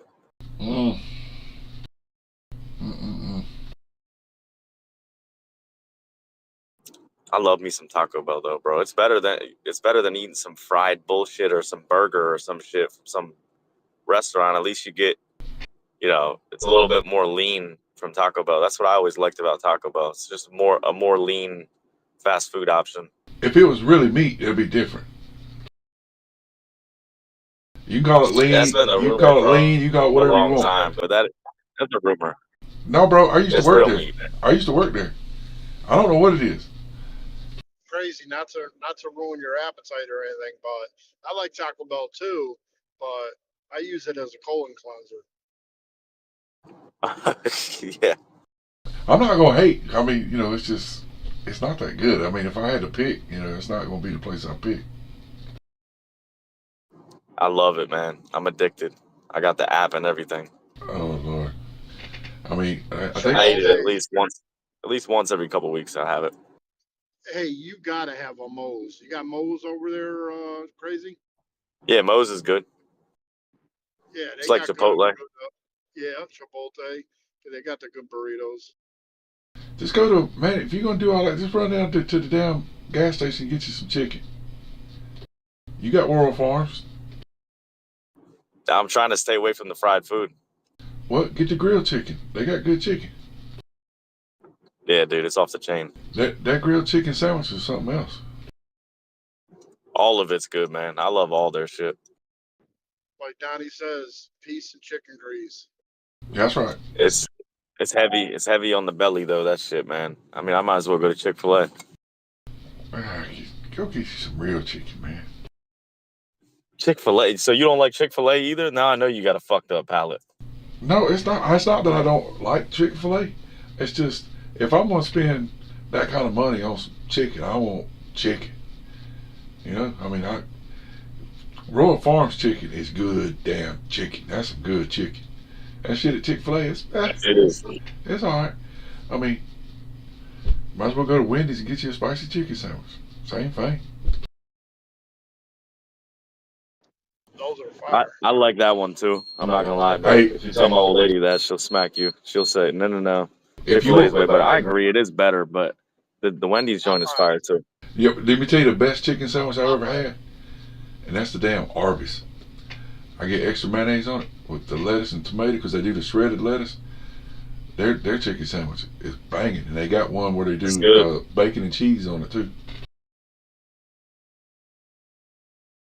You know what's good at Arby's that I just had recently? I never had it before. Their They have burger, a fucking brisket sandwich, and it's Yeah. off the chain, bro. good. Their burgers are good. Whenever they do their burgers, go get one of their burgers.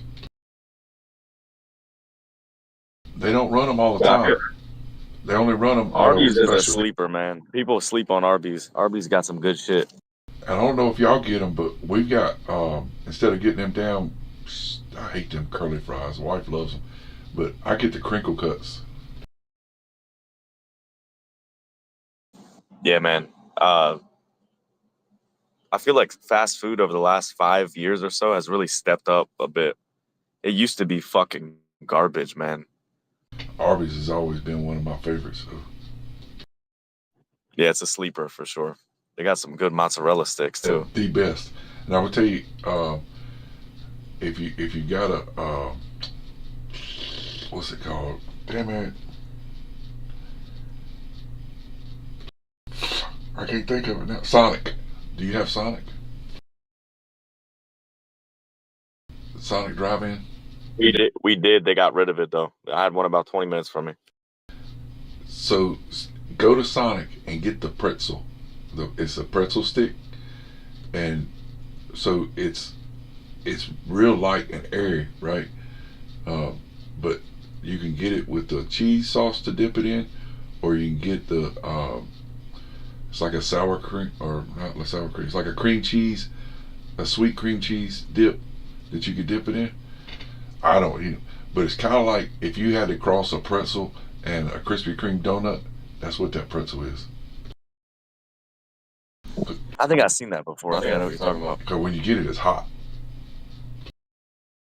I just had one of those with an egg sandwich the other day. Those things are amazing. I love them pretzel sticks, man. They're so damn good, and their mozzarella sticks are good too. Almost as good as Arby's. They got some good shit in there. I remember. There's some shit that ain't so good at Sonic though too. But you know what I like? So there's this fucking. You reminded me of something. There's this farmers market where I grew up. Well, I didn't grow up there. I lived in Annapolis for a while, and there's this PA Dutch farmers market there, and they do these things called pretzel logs, and they stuff them with like they got like a cheesesteak one. They got It's like that pretzel that you were describing, but they stuff it with. They got a pepperoni and cheese one, and they got a cheesesteak one, and they got ham. They got a bunch of shit that they put in there. But bro, it's fucking off the chain. And their shrimp salad there. Oh my lord. I wish that bitch was close to my house, man. They got like the real milk there too, like the creamy whole milk, the shit that's, you know, not super processed and all that. Chocolate milk too. Oh man, that place is way better than any fast food place. You go in there, man, they got everything. They got a butcher in there too. I miss not being, you know, I miss being close to that and having all that.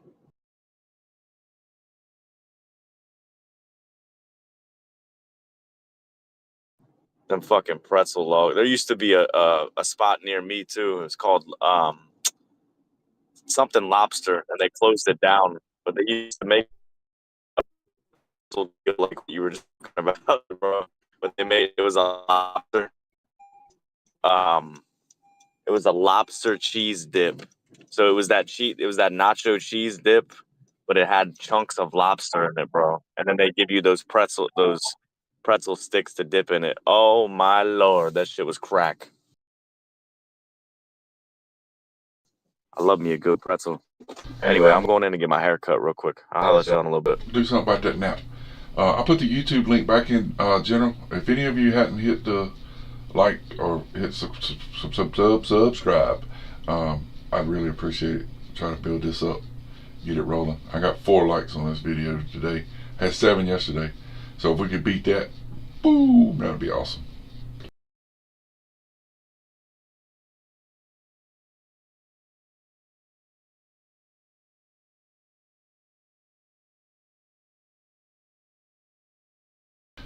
And I don't know if y'all seen YouTube chat. T Black says, guys, keep eating that Chipotle. Balling Chipotle.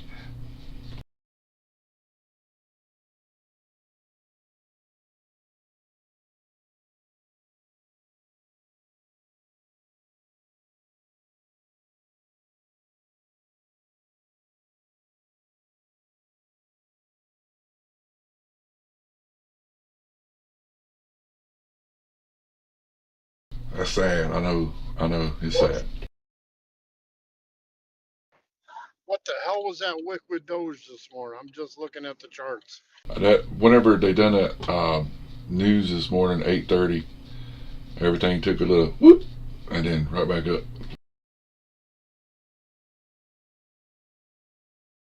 I'm loving that ICP. Loving that ICP. Go baby, go. Alco's doing good for me too.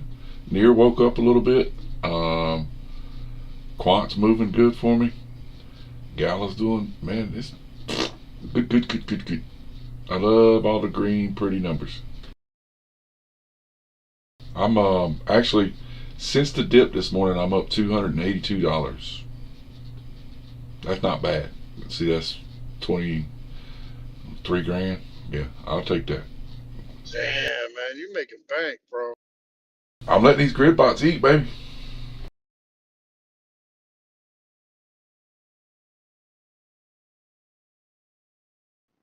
I make that welfare money compared to you, but I'm good with it.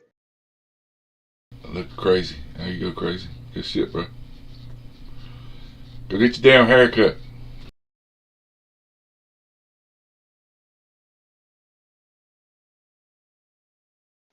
Charge him extra for all that nappiness he got on that dome.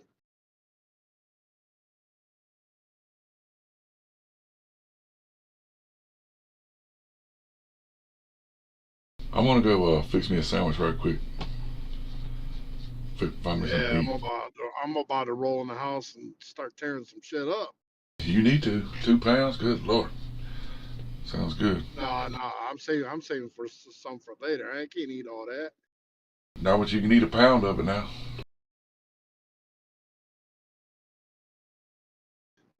Yes, sir. All right, I'll be back in a minute. Don't blow up the room.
Lunchtime, boys.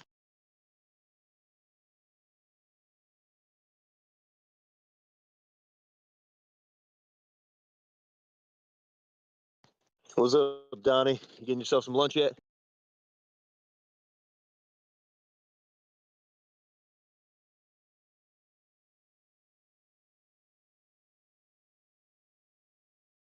That's where he went. Can you hear me now? So, yeah, I said that's where he went. He went for lunch. Okay, cool. How you guys doing?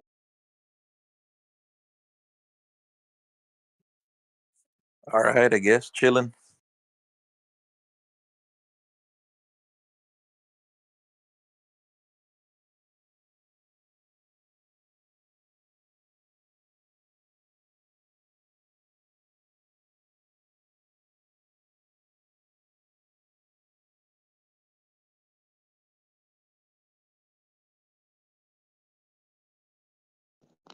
Anybody rich yet?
Bitcoin messing with everybody's emotions, ain't it?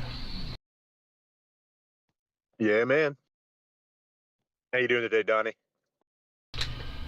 Busy, brother. Busy. Just phone calls and trying to learn stuff.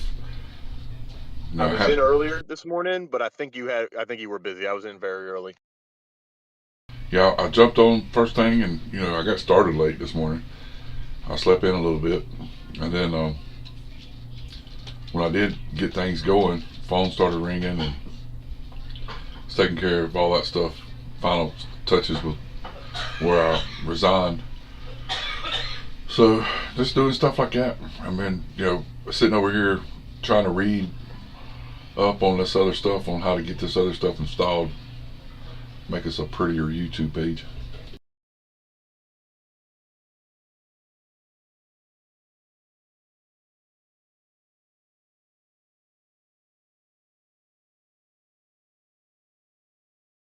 Right on, man. I'll be free here in another 2 hours. I got more stuff to do. But yeah, BTC, that one wick down this morning. I actually bought Gala on that move. Good dip. I got stomped out, and then I bought back in.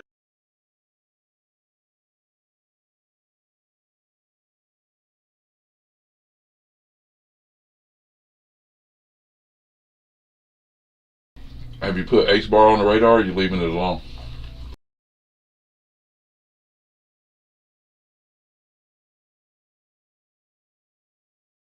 I mean, the only reason I don't trade H bar is because I can't trade it on Kraken. Yeah, it kind of, I don't know. I think it plateaued today. Let me look. I know they got it on MEXC. I just haven't been messing around with it.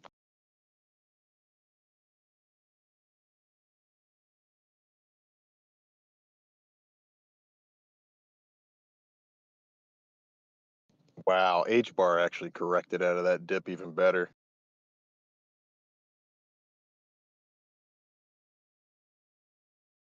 My ICP is fucking killing it, bro. ICP and Algo are digging.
Pay attention to those there. Broke through the 200 on the 1 hour. You okay? Yeah, I'm watching Donnie. I'm filling my fat face right now. You may get a little walk.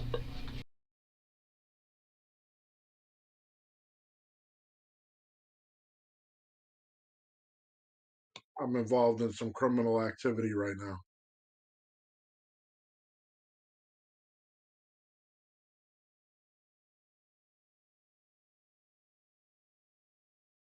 Man, you ought to try these baked potatoes we got at this barbecue place here. Sounds good. I gotta go back into this meeting thing, but I'll keep an eye on stuff. I'll catch up with you in a little bit. Yeah, you got just those. Looks like it may try to go. If it get a little heat, it may run. Right on.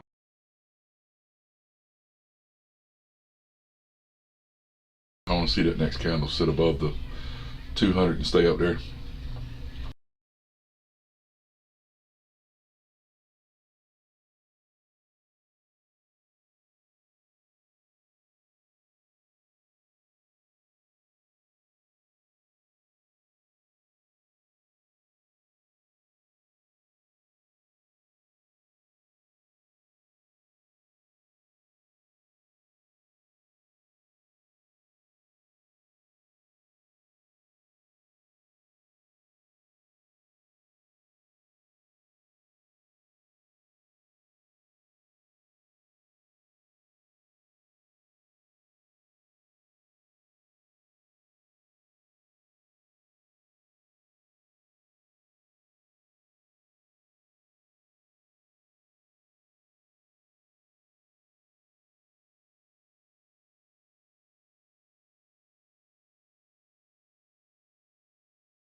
Look like BTC's gonna bust too.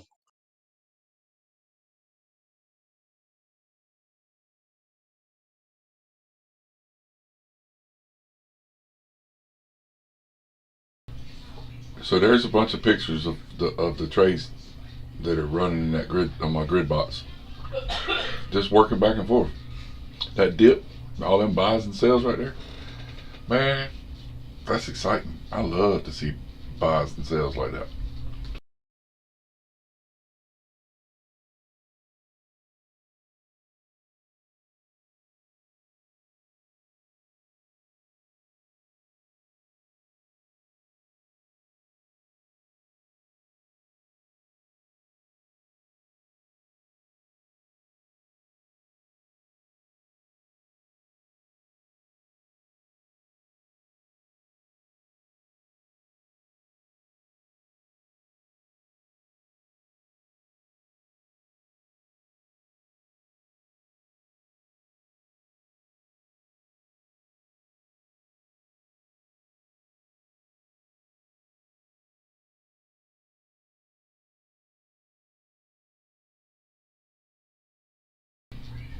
Work, just take little dabs, ladder in, ladder out.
Damn, look at that go.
Yo, What up? nice little pop there, huh? I'm it's doing his thing.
Did you see Russell?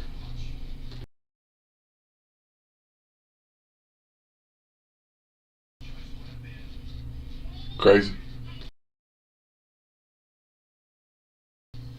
Has anybody looked at the Russell?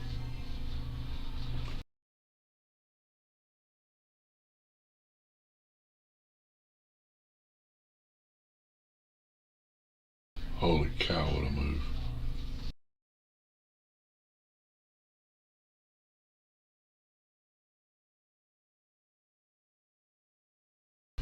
It's one of them special moves. I mean, it ain't big, but 2.6% and it gapped up the way it did. Breaking levels to the left. It broke through. It's on a little pullback right now. But damn, breaking all those levels back to the left there is pretty strong.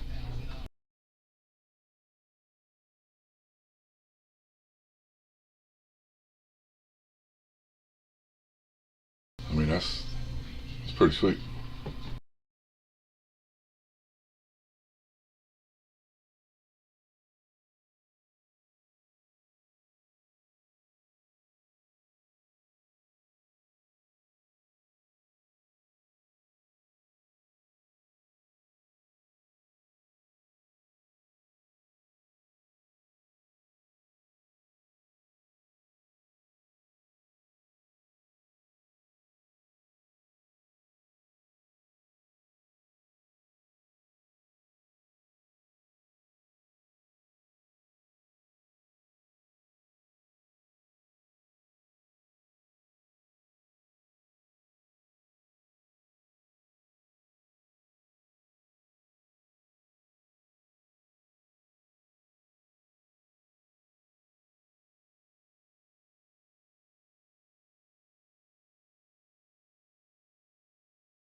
Yo, can you hear me? I was on the phone with my old lady. I heard you though. The rust is cooking. Yeah, I mean it's up. It's up. It was up about 3%, and it cleared the eyes to the left, and now it's on a pullback, and it's like using that as support to see what it does. But it had a big gap up. I mean it gapped up like gone. That's pretty cool. I'm looking. I got to draw way back looking at the 1 day. I think you would be excited about that ABC. Yeah, you're talking about on the rust, right? Yeah. Yeah, I had that bitch drawn out. I didn't take it though. I was trying to. I know Luke was in it. I kept showing him, and he's in it from a bit lower, if I'm not mistaken. But yeah, man, I should have taken that. I just didn't want to spoil the pot, man, with those good contracts I had, and I've just been trying to do less, not try to over trade. But I should have taken that. Was a nice play. I mean, if it finishes that formation and does a measured move, bro, it's going that whole thing's the bottom. Yeah, it's like chain link. Pull up chain link, and Yeah. it's giving you the fucking handbook. Yeah. I mean, exactly. It's got the whole washout bottom right there, and then it put the lower low in, and so that's nice. That's real nice. It's gonna do the chain link move, and that's what it looks like to me. It's gonna get out of that range.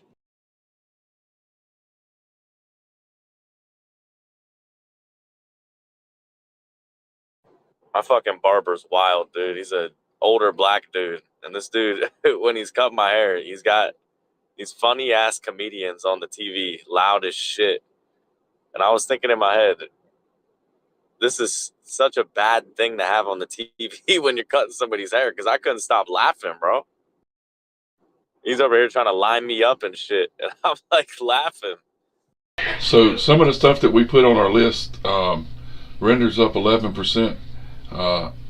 That OSMO is up 11%. That ORDI's up 30%.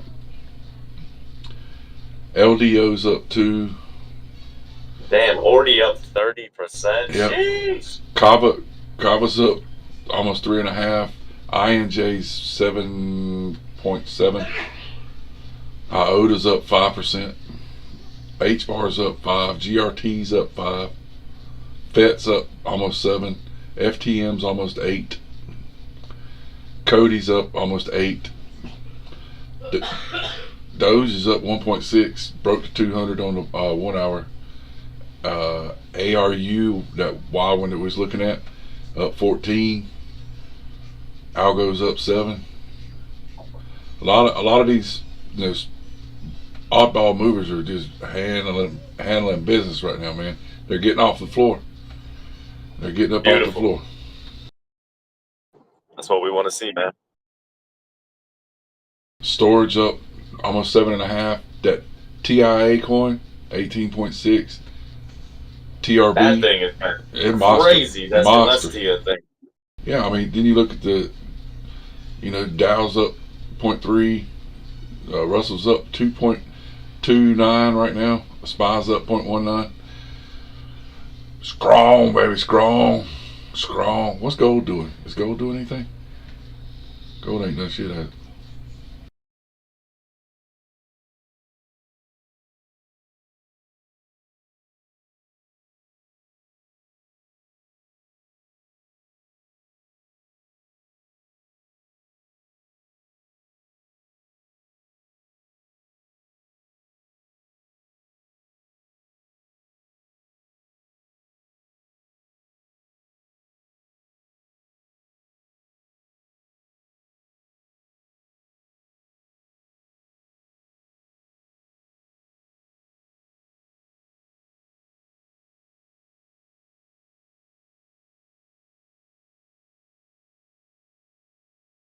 Yeah, Bitcoin it's liking this 43 for now. I mean, that was an impressive buyback for now, man. I mean, you got below it twice, right? You had some nasty sell-offs too, but it seems to be gravitating towards 43.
Hey, Clive, we appreciate it. I know I do.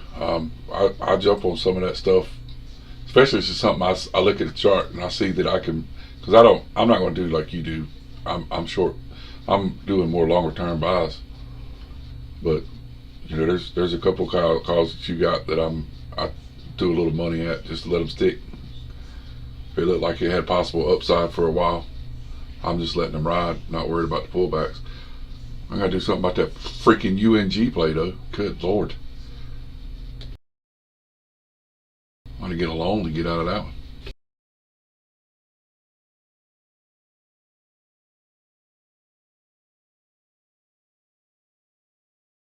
And that's why I do. This group is what it is, right? I mean, this is why we put the charts out the way we put them out, and put out the calls. Hey, look, pay attention to this. I'm not going to tell you to go long or short. That's between you and Jesus. But there's a lot of great information in here. You just scroll through the charts and figure it out. You can figure out where to buy, because there's a lot of support and resistance reports pointed out over and over in here.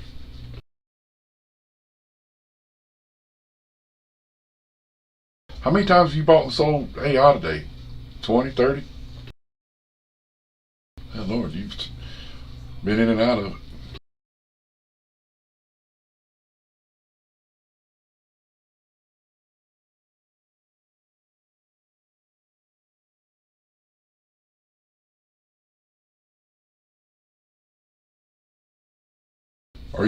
You're just doing ladders in and ladders out, right?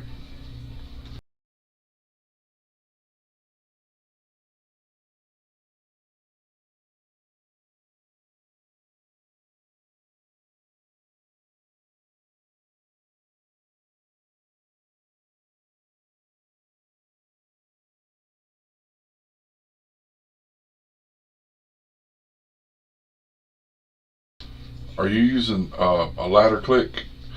Because like with this all trading that I'm using, I could build it and it's just a one click buy. So if I set a buy, if I see something I want to buy, I just click buy, and it'll whatever, however I got that set up, it'll automatically put me in position to buy X amount, and then whatever it goes up, it'll sell X amount of that.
Okay, Ford broke $12.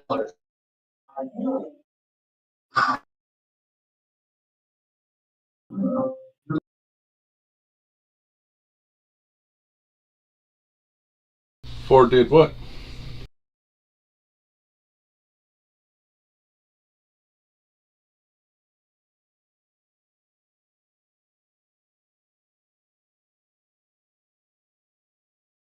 Well, I didn't think Ford would break $12 today. It just did. Oh, nice. Yeah.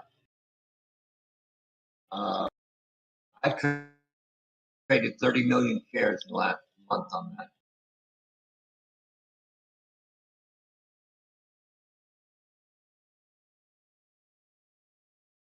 1203 now.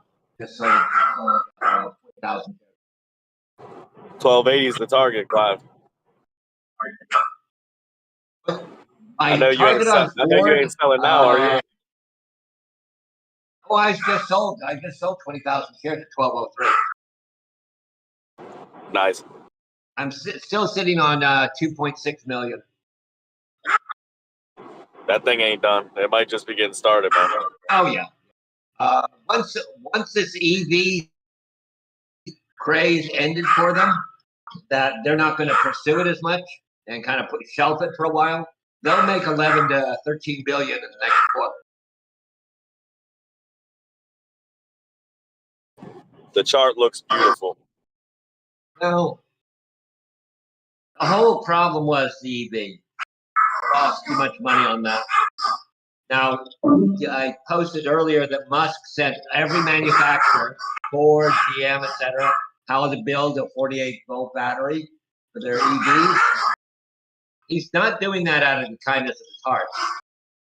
The plan is to make them dependent on his chargers. He knows he's going to lose market share fast once it starts. So why be the maker of cars when you can own all the gas stations?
Donnie, I tell you about TradeStation.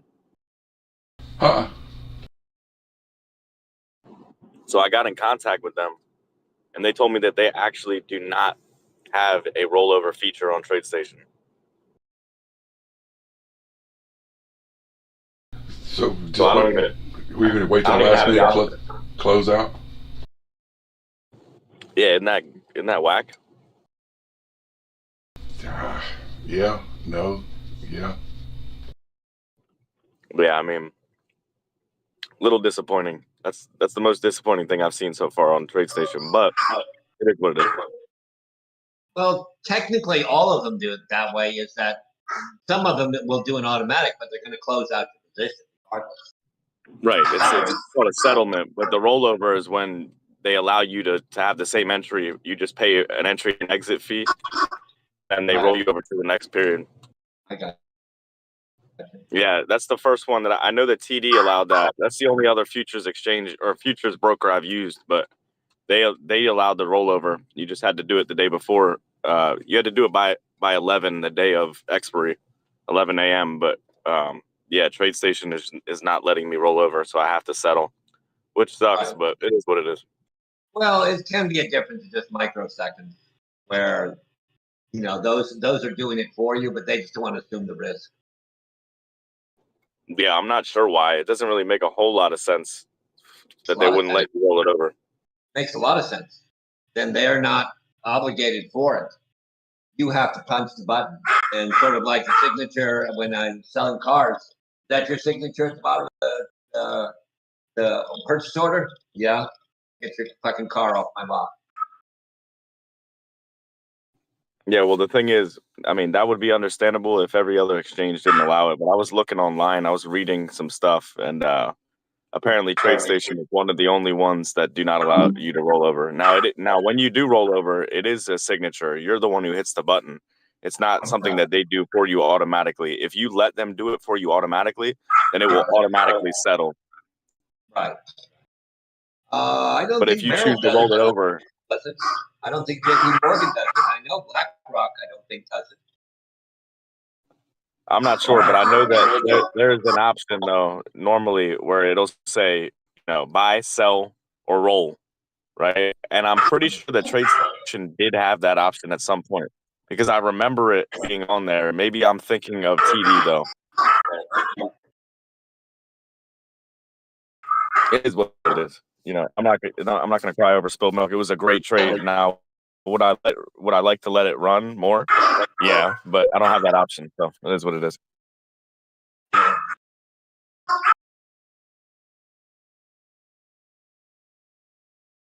don't know when this run is going to over. I mean, the market has pulled back a lot. Some things are still. I can't bring myself to buy it at these levels. They're up 20% from where I sold it. I'm just satisfied with those profits. Yeah, I hear that. That's why I'm trying to keep exposure. I'm not trying to take everything off the table in terms of things that I've been in since the lows. Yeah.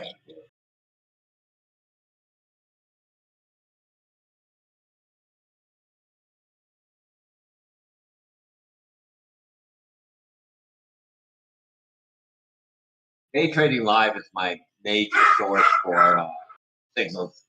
They're phenomenal. They're doing a What's your great favorite series what? on Say it again. Day trading live. Yeah, I'm familiar. It's your favorite what? That's my favorite site for signals. Yeah, I like them guys. They're cool. Day traders. Yeah. Yeah, they're in doing and a out, great man. series They don't hang on on to much. Yeah, they're doing a great series on explaining the indicators, etc. 4-part series as of today. It's really good. I think everyone should watch it. I watch it because some of the assumptions I made 10 years ago don't apply today. Yeah, that's and you never understandable. hear the word manipulation on that channel.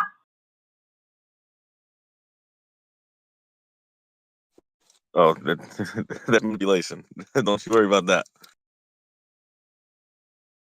I call it pressure. Because just as many people can pressure the other way. What it is you're playing a losing game, and if you don't win, you blame everybody else. That's the way it works. That's how it works. Yeah, there you go. At least you admit it. I'm ruthless, though. Yeah, I mean, I don't like to lose. I don't take losses like that. So when I get hit up, I'm a sore loser. It's because I don't like repeating the same mistakes. I'm not. Ford fell Oh, back I to am. 11. I'm very sore about losing. Nah, shrug it off. thinking of buying back those shares of I sold back to 94. It's pulling back some of the lull time. I'm gonna put in a buy order at 1188.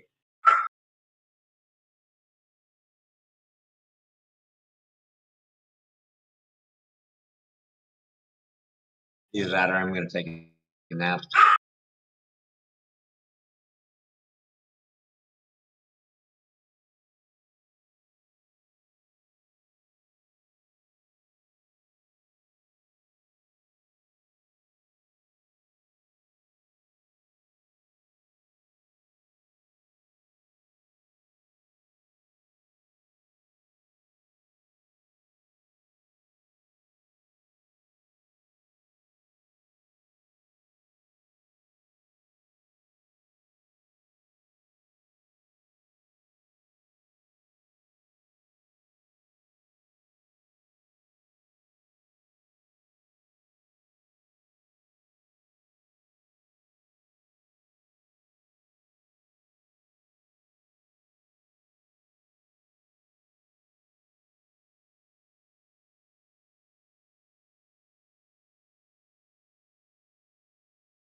Alright, I'm gonna pull this live stream down for a little bit. I'm gonna try to get this Streamlabs working.